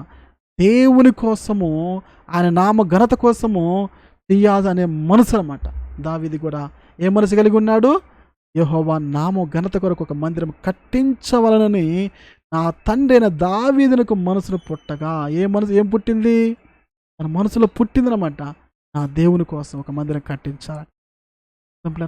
అటువంటి మనసు మనకి నీకు నాకుండా బ్రతుకు దినములో దేవుని నామ ఘనత కోసం చేయాలి పిల్లలు. ఏది చేసినా కానీ ఆయన నామ ఘనత కోసమే చేయాలి, మన కోసం వద్దు. అసలు నీ కోసం చేయొద్దు, నా కోసం చేయొద్దు. ఇప్పుడు నేను ప్రసంగం చేసేది నా కోసం చేయకూడదు, దేవుని నామం కోసం చేయాలి, మనుషులు రక్షించబడటం కోసం చేయాలి, మీ అనేకులు బలపరచడం కోసం చేయాలన్నమాట. అంతేగాని నా కోసమో చేయకూడదు. ఏదైనా ప్రసంగం చేసినా, పాటలు పాడినా, ప్రార్థన చేసినా, ఏది చేసినా కానీ దేవుని నామానికి ఘనత రావాలి. అర్థం పిల్లరా? ఒక మందిరం కట్టించినా, పరిచర్య చేసినా, ఏది చేసినా కానీ నీవు నేను ఏముండాలి? మనకి నా దేవునికి ఘనత రావాలన్న మనసు మనలో ఉండాలి. అదే మనసు మనం కలిగి ఉండాలి. దావీదు అటువంటి మంచి మనసు కలిగిన వాడు కాబట్టే, ఆ మనసు ఉంది కాబట్టి దావీదు కోరికను కూడా దేవుడు తీర్చాడు పిల్లరా. అర్థమైందా? దావీదు యొక్క కోరికను దేవుడు తీర్చాడు. దావీదు కోరుకున్నట్టుగా తన కుమారుడైన సౌలు ద్వారా ఏం చేశాడు పిల్లరా? కట్టించాడనమాట. అర్థమైందా? కాబట్టి మనము కూడా దేవుని కోసము చేసే మనసు మీకు ఉండాలన్నమాట. ఓకే పిల్లరా? సో తర్వాత ఇంకోటి చూద్దామన్నమాట. చెప్పనా? రెండవ రాజుల గ్రంథము 5:20 అంతటా దైవజనుడు ఎలీషాకు సేవకుడగు గేహజీ సిరియాని వాడైన ఈ నయమని తీసుకొచ్చిన వాటిని అంగీకరించిన నా యజమానికి మనసు లేకపోయాను. ఇక్కడికి ఒక ఎలీషా అనే దైవజనుడికి నయమను తీసుకొచ్చిన బహుమానాల్లో అంగీకరించడానికి మనసు లేదనమాట. ఏం లేదు, మనసు లేదు. దేని మీద మనసు లేదు చెప్పాలంటే, ఈ సేవకుడికి డబ్బు మీద మనసు లేదనమాట చెప్పాలంటే. ఎవరికి? ఎలీషాకి. అందులో దేని మీద లేదు? ఎందుకంటే ఈ సిరియా దేశపు నయమానికి కుష్ఠవ్యాధితో బాధపడుతున్నాడు. అలాంటప్పుడు ఎలీషా దగ్గరకు వచ్చాడు. మొత్తానికైతే ఫస్ట్లో కొంచెం మాట వినడు, తర్వాత మాట విని 7 సార్లు ఆ యోర్దాను నదిలోకి వెళ్ళి మునగమంటే మునుగుతాడు, స్వస్థత పొందుకుంటాడు. ఎందుకంటే మరి ఆ దినాల్లో మరి ఎవరి దగ్గరికి వెళ్ళినా కానీ, రాజు దగ్గరికి వెళ్ళినా కానీ, దైవజనుల దగ్గరికి వెళ్ళినా కానీ ఉట్టి చేతులతో వెళ్ళరనమాట, వెళ్ళకూడదనమాట. వాళ్ళ దగ్గరికి ఏదో ఒకటి తీసుకుని వెళ్తారనమాట. ఎప్పుడైనా ఒక దైవజనుడు కలుస్తున్నప్పుడు ఉట్టి చేతులతో వెళ్ళరనమాట. మీరు కూడా ఈ లోకల్లో చూసినట్లయితే జనరల్గా ఒక గొప్ప నాయకుడి దగ్గరికి వెళ్తున్నప్పుడు ఒక శాల్వా తీసుకొని కానీ, ఒక బొకే తీసుకొని కానీ ఏదో ఒకటి వాళ్ళకి ఇస్తూ ఉంటారనమాట. అయితే ఆ దినాల్లో రాజుల కాలంలో ఎలా ఉండేదంటే, ఒక సేవకుడు కలిసినా కానీ, ఒక మరి రాజులు కలిసినా కానీ ఏదో ఒక బహుమానాలు తీసుకొని వెళ్తుంటారన్నమాట. అలాగే ఈ బహుమానాలు కూడా ఈ యొక్క నయమాను తీసుకొని వెళ్ళారన్నమాట. ఎందుకంటే తనకు స్వస్థత పొందుకుంటాడు కాబట్టి, స్వస్థత కాబట్టి ఆ దైవజనుడికి ఇవ్వాలనుకుని తీసుకెళ్తారన్నమాట. అయితే వాటిని అంగీకరించే మనసు ఈ ఎలీషాకి లేదు అనమాట. మరి ఎవరికొంది? గేహజీకి. గేహజీ అనే వ్యక్తికి వాటిని అంగీకరించే మనసు ఉందన్నమాట. ఏ మనసు? కొంతమంది ప్లేరా. ఎందుకంటే ఎలీషా ఎందుకు అంగీకరించలేదా వాటిని? ఇప్పుడు నయమాను కానీ నయమాను తీసుకొచ్చిన వాడు తీసుకుంటే ఏమంటాడు? నేను ఇదిగో పలానా దేవునికి అది ఇచ్చాను, ఇది ఇచ్చాను అంటాడు కదా. దేవునికి ఎలా మహిమ వస్తుంది చెప్పండి? కాబట్టి దేవునికి మహిమ వచ్చేదాన్ని రాకుండా అడ్డగించినట్టు అవుతుంది కాబట్టి వాటిని తీసుకోవడానికి ఇష్టపడలేదన్నమాట. కానీ గేహజీకి ఏ మనసు ఉందంటే, నయమాను తీసుకొచ్చిన మనసు ఉందన్నమాట. కొంతమందికి ఎలా ఉంటుంది ప్లేరా, ఈ లోకంలో ఏది వచ్చినా కానీ ఏది పడితే తీసుకున్నాం అనుకుంటా ఉంటారు, ఏది దొరికినా తీసుకున్నా ఉంటారు. ఉట్టుకు వస్తుంది కదా, అది కదా, ఇది కదా అని తీసుకునే మనసు ఉంటుంది అనమాట. కానీ ప్లేరా, కొన్ని విషయాల్లో మనము ఏది తీసుకోవాలో ఏది తీసుకోకూడదో ఆ మనసు చాలా ఇంపార్టెంట్. అర్థం ప్లేరా. ఎందుకంటే ఏది పడితే అది తీసుకోకూడదు, ఉట్టిగా వస్తుంది కదా, ప్రతిదీ కూడా మనం తీసుకోకూడదు అనమాట. అర్థమైందా? ఒకవేళ అది దేవుని చిత్తమైతే తీసుకునే మనసు ఉండాలి. అది దేవుని చిత్తం కాకపోతే అది బంగారమైనా, ఎండైనా, డబ్బైనా, ఏదైనా కనిపిలేరా మనం తీసుకోకూడదు. ఆ మనసు మనకు ఉండకూడదు అనమాట. అటువంటి మనసు మనం కలిగి ఉండాలి. ఇక్కడ ఎలీషాకు కూడా నయమాను తీసుకునే మనసు లేదనమాట. అందుకే సాతాను కూడా కొన్నిసార్లు మనకి కొన్ని ఇవ్వడానికి ఇష్టపడతా ఉంటాడు. అర్థంలేరా. కొన్ని అనవసరమైనవి, అపవిత్రమైనవి, చెడ్డవి లోకంలో ఉన్న వాటిని మనకి ఇవ్వడానికి ఇష్టపడతా ఉంటాడు. నీకు ఇది ఇస్తాను, ఇది చెయ్యి అంటాడు.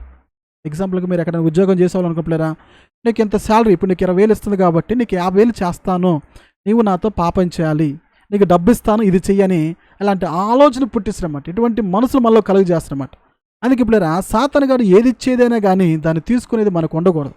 అర్థమైంది ఇప్పుడేరా. అది దైవ చిత్తానుసారమైనది కాకపోతే దాన్ని తీసుకునే మనసు మనకి ఉండకూడదు. ఎలీషాకి ఏ మనసు లేదు? తీసుకునే మనసు లేదు. అర్థంలేరా. అది గుర్తించాలి. ఎందుకంటే ఏది పడితే అది తీసుకోకూడదు. అర్థమైంది. దేవుడు ఇచ్చేది నువ్వు తీసుకునే మనసు నీకు ఉండాలి. నా ప్రభు ఇచ్చేది అయితే నేను తీసుకుంటాను, నా దేవుని చిత్తం కాకపోతే నేను తీసుకోను, అటువంటి మనసు మనకు ఉండకూడదు. ఏం కాదులే, ఏది తీసుకున్నా ఏం కాదులే అని అనుకోకూడదు. ఎందుకంటే పిల్లలు ఇక్కడ ఎలీషా తీసుకోలేదో, ఎవరు తీసుకున్నారు? గేహజీ తీసుకున్నాడు. గేహజీ తీసుకోవడం వల్ల ఏమైంది? కుష్ఠవ్యాధి వచ్చింది పిల్లరా. తెలుసా? కుష్ఠవ్యాధి వచ్చింది. అందుకే ఏది పడితే అది తీసుకోవడం అనమాట. ఆ మనసు ఉండకూడదు అనమాట. మనకు కూడా ఎవరెత్తున్నారు కదా, తీసుకుంటే ఏమైద్ది, ఏం కాదులే అనుకోకూడదు. దానివల్ల నీకు నష్టం కలిగిద్ది ఏదైనా కానీ. ఈరోజు నీకేమి ఇస్తున్నారు కదా అనుకోకూడదు అనమాట. ఏదో ఉచితంగా వస్తుంది కదా, ఎవరిస్తే ఏంటి, ఎవరిదైతే ఏంటి అని నువ్వు తీసుకోకూడదు. తీసుకుంటే దాని వెనక నీకు ఏ కీడు వస్తుందో, ఏ నష్టం వస్తుందో, ఏమైద్దో నీకు తెలియదు అనమాట. ఈ మధ్యకాల సమయంలో కూడా పిల్లరా ఇది జరిగిన సంఘటన అనమాట.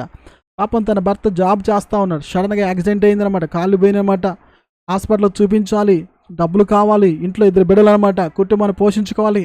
అప్పటికే చాలా అప్పులు చేయాల్సిన పరిస్థితి వచ్చింది. అప్పులు వాళ్ళ ఇంటి మీదకి వస్తున్నారు. అటువంటి పరిస్థితుల్లో ఆ సహోదరి ఏం చేసిందంటే, ఏ కంపెనీలో అయితే తన భర్త జాబ్ చేస్తాడు అక్కడ మళ్ళా జాబ్ ట్రై చేద్దాని వెళ్ళింది. మొత్తానికి అయితే ఆమె సెలెక్ట్ అయింది. తన భర్తకి 40,000 అయితే ఆమెకి 70,000 ఇస్తానని చెప్పాడనమాట ఆ యొక్క మేనేజర్. అయితే ఒక కండిషన్ చెప్పాడనమాట. ఏంటో తెలుసా? నీవు నాతో గడపాలి. నీవు నాతో గడపాలి. నీవు నాతో గడిపేట్లయితే నీకు ఇంత మంచి శాలరీ ఇస్తాను, ఇంత జాబ్ ఇస్తానని చెప్పాడు. ఆమె ఏం చేసింది తెలుసా పిల్లరా? నా భర్త నేను ఎలాగైనా కాపాడుకోవాలనుకొని ఏం చేసిందంటే అలాంటి వాటికి ఒడికడదామని రెడీ అయిందనమాట. అది పిల్లరా, ఆమెకి ఏ మనసు ఉంది? డబ్బు తీసుకోవాలని మనసు. ఆ డబ్బు కోసం ఏం చేయబోతుంది అనమాట? పాపం చేయబోతాం. అందుకే పిల్లరా, కొన్ని తీసుకోవాలనుకో, కొన్ని మనం తీసుకోకూడదన్నమాట. అటువంటి మనసు ఉండకూడదన్నమాట. ఎందుకంటే పిల్లరా, ఎక్కడున్నా కానీ ఏ చూడడం కానీ మనము నిజాయితీగా ఖచ్చితంగా ఉండాలన్నమాట. ఏదో వస్తుంది కదా అని తీసుకుంటే నష్టపోయేది మనమే, జీవితాన్ని పాడు చేసుకునేది మనమే, కుటుంబాన్ని పాడు చేసుకునేది మనమే, శాపం తెచ్చుకునేది మనమే. ఒకవేళ ఆ సహోదరి ఒకవేళ అతను 70,000 ఇస్తున్నాడు కానీ ఈరోజు తీసుకొని ఆ 70,000 తోటి ప్రతి నెల కూడా కుటుంబాన్ని పోషించుకుంటూ హాయిగా బతుకుతుంది అనుకోండి, రేపు ఏదో ఒక రోజు భర్తకు తెలవదా? భర్త ఒప్పుకుంటాడా? చెప్పండి పిల్లరా. రేపు సమాజంలో తెలవదా? సమాజం ఎదుట ఆమె తలెత్తుకోగలిగిద్దా? బిడ్డల ఎదుట ఆమె తలెత్తుకోగలిగిద్దా? చేసిన పాపం అడిగిపోతే చెప్పండి పిల్లరా, చెప్పండి. అందుకే కొన్ని మనం తీసుకోవటానికి మనసు ఉండకూడదు. అర్థం పిల్లరా. కొంతమంది చూడండి, హిందువులు ఏదో పలారాలు పెడుతుంటారు, అన్న దానాలు చేస్తుంటారు, బిర్యానీలు పెడతారు, చికెన్లు పెడతారు. అబ్బా ఉచితంగా వస్తుంది కానీ తిరగకూడదు అక్కడ పోయి విగ్రహాల దగ్గర పెట్టినవి కూడా. ఎందుకు పిల్లలు అర్థమవుతుంది? కొంతమంది ఉచితంగా ఇస్తూ ఉంటారు, కొంతమంది హిందువులు కూడా కొన్ని ఇస్తూ ఉంటారు, వాళ్ళ దేవతల దగ్గర పెట్టినవి కూడా కొన్ని బట్టలు కూడా ఇస్తూ ఉంటారు. అలాంటి తెచ్చుకోకూడదు. చాలా ఉంటాయి అనమాట. ఇది పడితే తెచ్చుకోకూడదు అనమాట. అలాంటి మనసు ఉండకూడదు అనమాట. ఇది నా దేవుని చిత్తమైతే నేను తీసుకుంటానన్న మనసు మనకు ఉండాలి. పిల్లరా, కాబట్టి ఇన్ని రకమైన మనసులు ఉన్నాయి, ఇంకా చాలా రకమైన మనసులు ఉన్నాయి. ప్రభు చిత్తం అయితే మరొకసారి మనం చూద్దాము. ఓకేనా? మరి ఇంతవరకు విన్న వాక్యాన్ని బట్టి ప్రార్థన చేసుకున్నాం. ఇదే మనసు అనమాట, తీసుకునే మనసు లేకపోవటం. ఓకేనా? ఆ తర్వాత దేవుని కోసము ఇంకా చాలా ఉందన్నమాట. ఇక్కడ కూడా చాలా ఉన్నాయి. నేను కొన్ని స్కిప్ చేస్తానమాట. దావీదు దేవుని కోసం నామ ఘనత కొరకు చేసే మనసు అనమాట. ఓకే పిల్లరా. ఆ తర్వాత ఇంకా చాలా ఉన్నాయి మరి, చాలా ఇంకా ఇక్కడ కూడా జన్మ యథార్థమైన మనసు అనమాట. ఇక్కడ యథార్థమైన మనసు కూడా మనకు ఉండాలి. ఓకేనా? ఆ తర్వాత హీనపరిచే మనసు, ఆ తర్వాత కృంగిపోయిన మనసు, భయం కలిగే మనసు, ఆ తర్వాత దైవ చిత్తానుసారమైన మనసు, ఆ తర్వాత పిల్లరా కొత్త మనసు, ఆ తర్వాత సంతోషపరిచే మనసు, ఆ తర్వాత కుదిరే మనసు, ఆ తర్వాత ఏక మనసు, ఆ తర్వాత మాట వినే మనసు, ఆ తర్వాత మనసు తిప్పుకునే మనసు, ఆ తర్వాత నిండు మనసు. ఓకేనా? ఇంకేమున్నాయి? చాలా ఉన్నాయి అనమాట. నిండు మనసు, తర్వాత మనం ఏం చూసాం? హల్లెలూయా, స్తోత్రములు. ఇంకేమున్నాయి? చాలా ఉన్నాయి అనమాట. ఎదుటి వాళ్ళ బాధను అర్థం చేసుకునే మనసు, ఆ తర్వాత పూర్ణ మనస్సు, ఆ తర్వాత ప్రోద్ధమైన మనస్సు, ఇంకా చాలా ఉన్నాయి. అంటే ఇప్పుడు ఈరోజు చెప్పిన బట్టి నేను మరొకసారి రిపీట్ చేస్తానమాట. ఓకే పిల్లరా. ఆ తర్వాత రోషం పుట్టించే మనసు అనమాట. ఇంకా ఏం చెప్పానమాట? తర్వాత జరిగిందని మనసును పెట్టకపోవటము, ఆ తర్వాత కఠినమైన మనసు అనమాట. ఓకే పిల్లరా. సో దీంట్లో మనకి కావాల్సినవి ఉన్నాయి కొన్ని. ఎందుకంటే ఉండకూడని ఏంటంటే కఠినమైన మనసు మనలో ఉండకూడదు.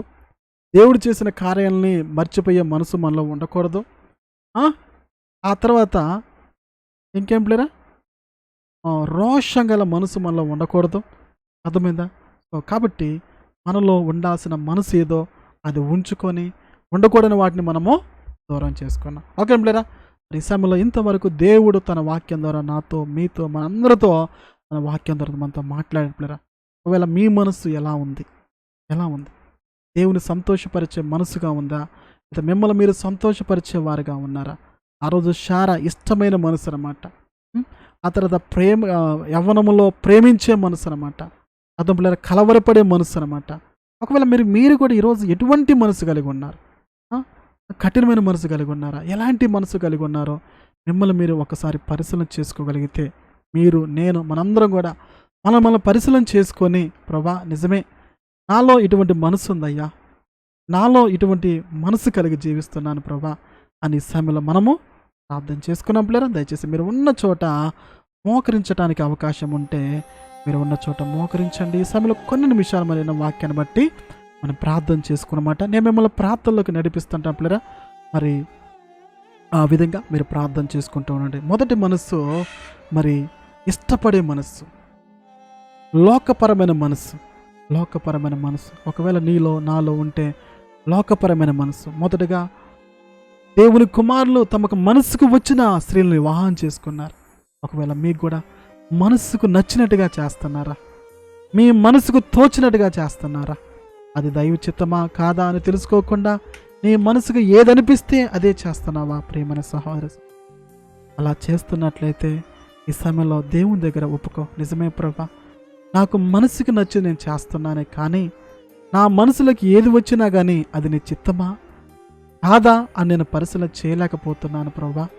అయ్యా, నా మనసుకు నచ్చింది నేను చేయకుండా నీ మనసుకు నచ్చినట్టుగా నేను చేయనట్టుగా నాకు సహాయం చేయమని అడగండి పిల్లరా. అలాగే శారా కూడా శ్రమ పెట్టే మనసు కలిగి ఉందన్నమాట ఆగరు విషయంలో.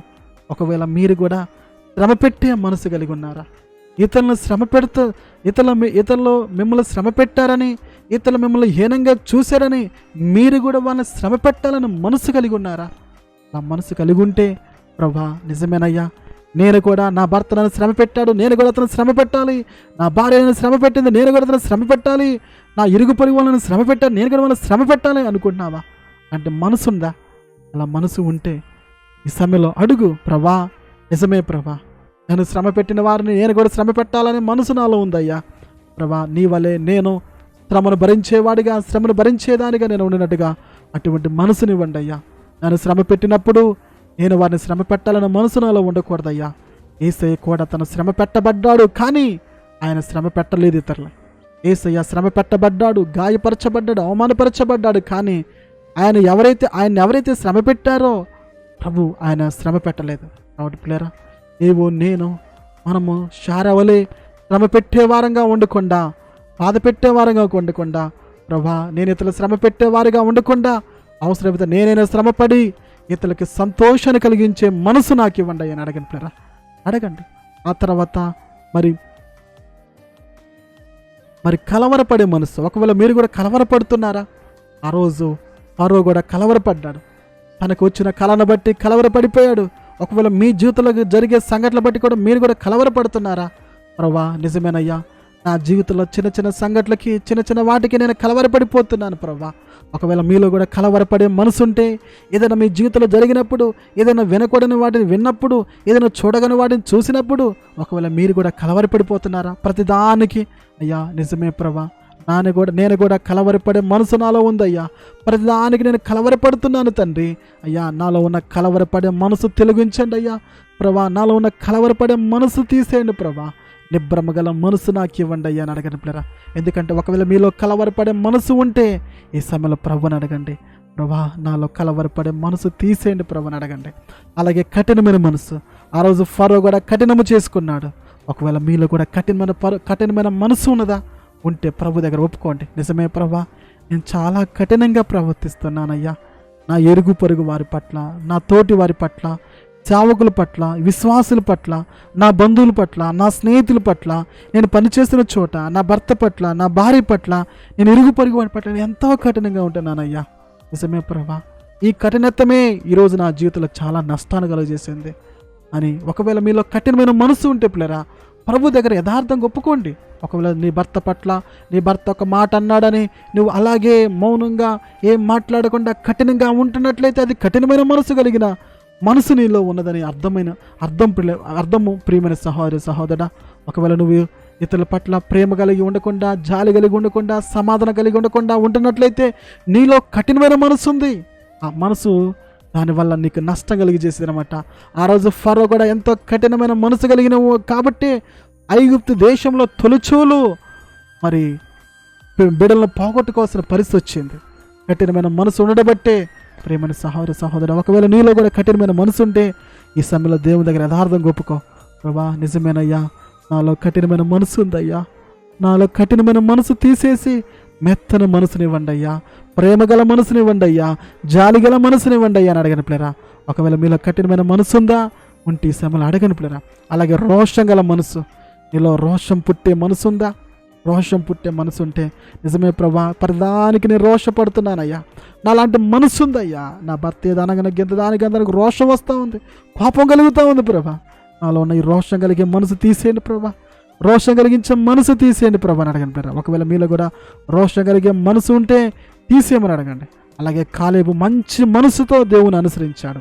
ప్రభా, నాకు కూడా మంచి మనసు ఇవ్వ ప్రభా, నా మనసు పాడైపోయిందయ్యా, కాలేబు లాంటి మంచి మనసు, నిండు మనసు నాకేమని అడగండి ప్లేరా. కాలేబు మంచి మనసు కలిగిన వాడు, నిండు మనసు కలిగిన వాడు. ప్రభా, నాకు కూడా మంచి మనసు కావాలి సయ్యా, నా మనసు కూడా మంచిగా ఉండాలయ్యా, నా మనసు ఈరోజు పాడైపోయిందయ్యా, నా మనసు కలవరంతో నిండి ఉందయ్యా, నాకు కూడా కాలేబు కలిగిన మంచి మనసు నాకు ఇవ్వా యేసయ్యా, కాలేబు వలె నిండు మనసుతో నేను అనుసరించే మనసు నాకు కావాలి ప్రభా అని అడగండి ప్లేరా. ఎందుకంటే కాలేబుకు మంచి మనసు కలిగి దేవుని పూర్ణ మనసుతో అనుసరించాడు కాబట్టే వాగ్దానపు దేశంలో అడుగుపెట్టాడు, వాగ్దాన దేశంలో దేవుడు తీసుకెళ్ళాడు. అలాగే నిండు మనసుతో దేవుని అనుసరించాడు కాబట్టే దేవుడు అతను ఆశీర్వదించాడు. ప్రభుని అడుగుదాం ఈ సమయంలో, ప్రభా నాకు కూడా మంచి మనసునివ్వండి అయ్యా, నిండు మనసునివ్వండి అయ్యా అని అడగండి పిల్లరా. ఒకవేళ మీకు మంచి మనసు లేదేమో, నిజమే, మనకు పుట్టకతో మనకి మంచి మనసు రాదు, మనలో చెడు మనసు ఉంటుంది, అపవిత్రమైన మనసు ఉంటుంది. ప్రభా, నాలో ఉన్న ఈ యొక్క చెడు మనసు తీసేసి, అపవిత్రమైన మనసు తీసేసి నాకు మంచి మనసు ఇవ్వండి అయ్యా, నిండు మనసు ఇవ్వండి అయ్యా అని అడగండి పిల్లరా. ఎందుకంటే దేవుడు మనకు అనుగ్రహిస్తాడు, ఆశగల ప్రాణం తృప్తిపరిచే దేవుడు అనమాట. ప్రభా, నాకు మంచి మనసు కావాలి, నిండు మనసు కావాలి ప్రభా అని అడగండి పిల్లరా. దేవుడు తప్పకుండా మీకు మంచి మనసును దేవుడు అనుగ్రహిస్తున్నమాట. దేవుడు ప్రభా, అలాగే మరి దేవుడి మాటలు మనసును పెట్టుకునే మనసులు అడుగుదాం ప్రభా. మరి నీ మాటలు కూడా వినే మనసు కావాలి, ఎందుకంటే దేవుడి మాటలు వినే మనసు మనకు ఉండాలి. కొన్నిసార్లు మనము వినని మనసు మనకు ఉంటుంది అనమాట, దేవుడి మాటలు వినకుండా ఉండే మనసు మనలో ఉంటుంది అనమాట. ప్రభా, నీ మాటలు వినే మనసు నాకు కావాలయ్యా, లోకంలో ఉన్న మాటల కంటే నీ మాటలు ఎంతో శ్రేష్టమని ప్రభా, నీ మాటలు వినే మనసు నాకు కావాలి ప్రభా, ఆ మనసు నాకు ఇవ్వు ప్రభా. నీ మాటలంటే ఇష్టం కలగాలి, నీ మాటలంటే ఎంతో ప్రీతి కలగాలి ప్రభా, అటువంటి మనసు నాకు ఇవ్వండి అయ్యా ప్రభా. నీ మాటలు వినకుండా చేసే అటువంటి దుష్టైన సాతాను క్రియలు అయిపరచండి ప్రభా. నీ మాటలు పెడచెవిన పెట్టాలని తీసుకొచ్చే సాతాను ఆలోచన తొలగించండి అయ్యా. నీ మాటలు వినకుండా చేసిన చీకటి క్రియలు అయిపరచండి ప్రభా అని అడగండి పిల్లరా, అడగండి. అలాగే ఏక మనసు నాకు ఇవ్వండి ప్రభా అని అడగండి పిల్లరా. ప్రభా, నాకు ఏక మనసు కావాలయ్యా, మా కుటుంబంలో ఏక మనసు కావాలయ్యా, నాకు నా భర్తకి ఏక మనసు కావాలయ్యా, నాకు నా బిడ్డలకి ఏక మనసు కావాలయ్యా, నేను పనిచేసిన చోట ఏక మనసు కావాలి ప్రభా అని అడగండి పిల్లరా. ప్రభా, నాలో కూడా ఏక మనసు కావాలయ్యా, ఏకాత్మ కావాలయ్యా అని అడగండి పిల్లరా. ఎందుకంటే మనలో ఏక మనసు ఉండాలి, మన కుటుంబంలో ఏక మనసు ఉండాలి. పిల్లరా, నీకు నీ భర్తకు కుటుంబంలో ఏక మనసు లేకపోతే సాతానుగాడు వచ్చి మీ ఇద్దరి మధ్య ద్వంద్వ మనసులు పెడతా ఉంటారు, మీరు విడిపోవడానికి అవకాశాలు ఉంటాయి, మీ మధ్య ప్రేమ లేకుండా చేస్తాడు. కారణం ఏంటంటే మీ మనసును చెడగొడతాడు, మీలో ఏక మనసు లేకుండా చేస్తాడు. ఒకవేళ నీ కుటుంబంలో ఏక మనసు లేదా, ఈ సమయంలో అడుగు ప్రేమని సహోదరా, నిజమే ప్రభా, నా కుటుంబంలో ఏక మనసు లేదయ్యా, నా కుటుంబంలో ఏక మనసు లేదయ్యా, నాకు నా భర్తకు పడట్లేదు, నాకు నా భార్యకు పడట్లేదు, నాకు నా బిడ్డలకు పడట్లేదు, నాకు నా బంధువులకు పడట్లేదు ప్రభా, మాకు ఏక మనసునివ్వండి అయ్యా, మా కుటుంబంలో ఏక మనసునివ్వయ్యా అని అడగండి పిల్లరా. దేవుడు తప్పకుండా మీకు ఏక మనసునివ్వగల గొప్ప శక్తి గల దేవుడు. ఒకవేళ మీలో ఏక మనసు లేకపోతే ఈ సమయంలో దేవుడిని అడుగు ప్రియమైన సహోదరా, అడుగు, దేవుడు మీకు సహాయం చేస్తాడు. ఆ మనసు నీలో మీ కుటుంబంలో ఉంటే మీరు సంతోషంగా ఉండగలుగుతారు, సమాధానంగా ఉండగలుగుతారు, మీరు ఆశీర్వదించబడతారు, మీరు దీవించబడతారు, మీరు దేవుని సన్నిధిలో ఉండగలుగుతారన్నమాట. ఆ రోజు ఇజ్రాయేల్ ప్రజలు కూడా ఏక మనసు కలిగి మిస్పాలో యెహోవా సన్నిధిలో కూడుకోగలిగారు. ఒకవేళ నీ కుటుంబంలో కూడా ఏక మనసు లేకపోతే ఈ సమయంలో అడుగు, ప్రభా, నా కుటుంబంలో ఏక మనసు కావాలి, నా కుటుంబంలో ఉన్న వారందరికీ కూడా ఒకే మనసు కావాలయ్యా, మా అందరికీ ఒక్క మనసు ఇవ్వు ప్రభా, నేను సేవించే మనసు కావాలయ్యా, నీ యందు భయభక్తి కలిగిన మనసు కావాలయ్యా, నీ కోసం బ్రతికే మనసు కావాలయ్యా, నువ్వంటే ఇష్టం కలిగే మనసు నా ఇంట్లో ఉన్న అందరికీ దయచేయండి అయ్యా, దయచేయండి ప్రభా అని అడగండి పిల్లరా, అడగండి. ఈరోజు సాతాను కుటుంబంలో ఏక మనసు లేకుండా చేస్తా ఉన్నాడు, ఏక మనసు లేకుండా చేస్తున్నాడు. ఒకవేళ అలాంటి మనసు లేకుండా చేస్తే ఈ సమయంలో అడిగితే దేవుడికి సహాయం చేస్తాడు. అడుగు ప్రేమని సహోదరా. అలాగే సంతోషపరిచే మనసు అనమాట, ప్రభా నేను కూడా నిన్ను సంతోషపరిచే మనసు కావాలయ్యా, నిన్ను ఆనందింపజేసే మనసు కావాలి ప్రభా, నిన్ను సంతోషింపజేసే మనసు నాకు ఇవ్వండి అయ్యా అని అడగండి. అలాగే కొత్త మనసు, ఆ రోజు దేవుడు సౌలుకి కొత్త మనసు అనుగ్రహించాడు. ఈరోజు కూడా నువ్వు కూడా అడుగు ప్రియమైన సహోదర సహోదరా, యేసయ్యా నాకు కూడా కొత్త మనసు కావాలయ్యా, కొత్త హృదయం కావాలయ్యా, కొత్త మనసు కావాలయ్యా, నాలో పాత మనసు తీసేయండి అయ్యా, పాత స్వభావం తీసేయండి ప్రభా అని అడగండి ప్లేరా. ప్రభా ఆ రోజు సౌలుకి కొత్త మనసు అనుగ్రహించినట్టుగా నాకు కూడా కొత్త మనసు ఇవ్వవా ప్రభా, కొత్త హృదయాన్ని ఇవ్వవా, కొత్త మనసు ఇవ్వను అని అడగండి ప్లేరా. ఎందుకంటే ఈ కొత్త మనసు ద్వారానే దేవుని చిత్తం చేయగలుగుతాం, దేవుని కోసం బ్రతకగలుగుతాం, దేవుని కోసం జీవించగలుగుతాం. అప్పుడే మనం పరిశుద్ధంగా ఉండగలుగుతాము. ప్రభా సౌలుకి కొత్త మనసు అనుగ్రహించినట్టుగా ప్రభా నాకు కూడా కొత్త మనసు అనుగ్రహించండి అయ్యా, నా పాత మనసు తీసేయండి అయ్యా, నా పాత స్వభావం తీసేయండి ప్రభా అడగను ప్లేరా. ఎందుకంటే మనలో పాతది ఉండకూడదు. అందుకే ప్రభు అంటాడు, పాత తిత్తులో మీరు ద్రాక్షరసం పోసినా అవి పెగిలిపోవును అంటాడు.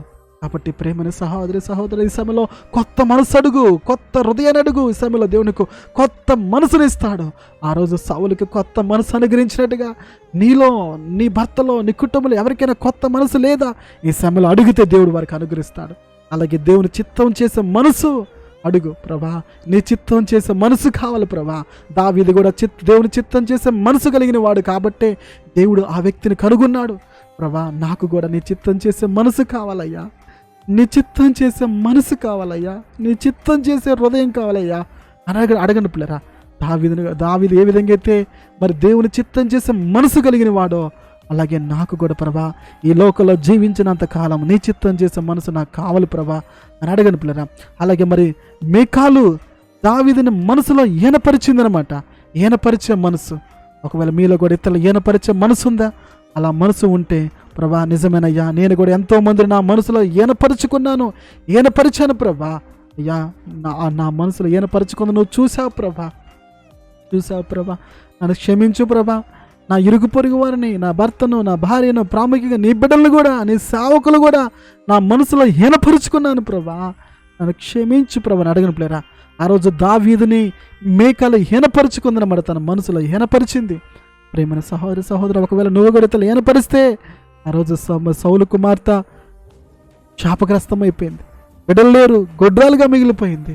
ఒకవేళ మీరు కూడా అలాంటి పరిస్థితిలో ఉంటే, ఇతరులు ఎవరైనా ఏనపరచుంటే ప్రభా నన్ను క్షమించయ్యా, నన్ను క్షమించు ప్రభా, ఇదిగో పలానా వ్యక్తిని నేను ఏనపరిచాను, నా మనసులో వారిని నీచంగా చూశాను, అవమానకరంగా చూశాను ప్రభా, నన్ను క్షమించు ప్రభా, నన్ను క్షమించు ప్రభా అని అడగను ప్లేరా.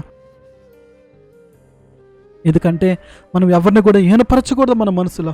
ఆ రోజు మీకాలు ఈనపరిచింది కాబట్టే మరి గొడ్రాలుగా మిగిలిపోయింది. అలా అడుగుతున్న ప్లేరా, అలా అడుగుతూ ఉండండి. ప్రభా నాకు సహాయం చేయండి అయ్యా, నీకు ఇష్టమైన మనసు నాకు ఇవ్వండి, ఏక మనసునివ్వండి, ఏకాత్మనివ్వని అలా అడుగుతున్న ప్లేరా. ఈ సమయంలో మీకోసము ప్రార్థన చేస్తారన్నమాట. ప్రార్థన. మహాపరిశుద్ధుడా, ప్రేమ కనికరమ గల పరమ తండ్రి యేసయ్యా, నీకు వందనాలు, నీకు స్తోత్రములు, నీకు మహిమ ఘనత ప్రభావములు నీ పరిశుద్ధమైన నామానికి స్తోత్రములు కలుగునుగాక. తండ్రి ఇంతవరకు నీ వాక్యం ద్వారా ప్రభా మనసుల గురించి మీరు తెలియజేస్తారు ప్రభా. ఏ మనసు ఏంటో, ఏ మనసు ఎలాంటిదో, ఏ మనసు ఎలా ఉంటాయో ఈ సమయంలో నీవు నాతో, నీ బిడ్డలతో, మా అందరితో మీరు మాట్లాడినందుకు వందనాలు, స్తోత్రములు కలుగునుగాక. ప్రభా సౌలు కుమార్తె దావీదుని ఈనపరిచినందుకు ప్రభా మరి పిల్లలు లేకుండా పోయింది ప్రభా.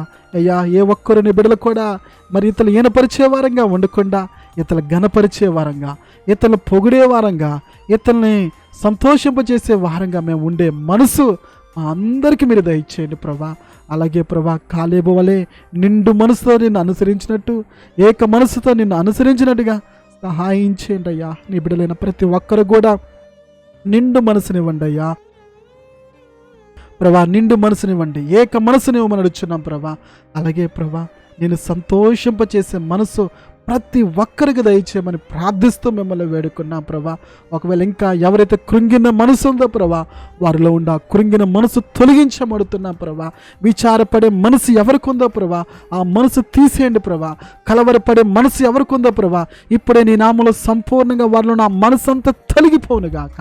కలవరపడే మనసు, కృంగిపోయే మనసు, రోషం కలిగే మనసు తండ్రి తొలగించి ఈ దినమే నీ ప్రార్థనలు ఏకీపిస్తున్న బిడ్డలందరూ కూడా కొత్త మనసును, ఏక మనసును, నిండు మనసును, సంతోషింపజేసే మనసును, నీ కోసం బ్రతికే మనసు యేసు నామములో ప్రతి ఒక్కరికి దయచేయబడునుగాక. తండ్రి, నీకోసం బ్రతికే, నీకోసం జీవించే, నేను సంతోషపరిచే హృదయాలు మా అందరిగా దయచేసి మీ సాక్షులుగా, మీ బిడ్డలుగా ఈ లోకంలో జీవించినట్టుగా మాకు అందరికీ మీరు సహాయం చేయమని ప్రార్థిస్తూ, తండ్రి, ఈ దినము ఎత్తబడిన వాక్యము అందరి హృదయంలో ఫలింపచేసి మీరే మహిమ తెచ్చుకోమని ప్రార్థిస్తూ యేసు నామములో అడిగి వేడుకుంటూ పొందుకున్నాం పరమ తండ్రి. ఆమేన్, ఆమేన్. ఓకే, ప్రైజ్ రప్లేరా దిస్ లైవ్లో ఉంటాం, ప్రయత్నించేయండి.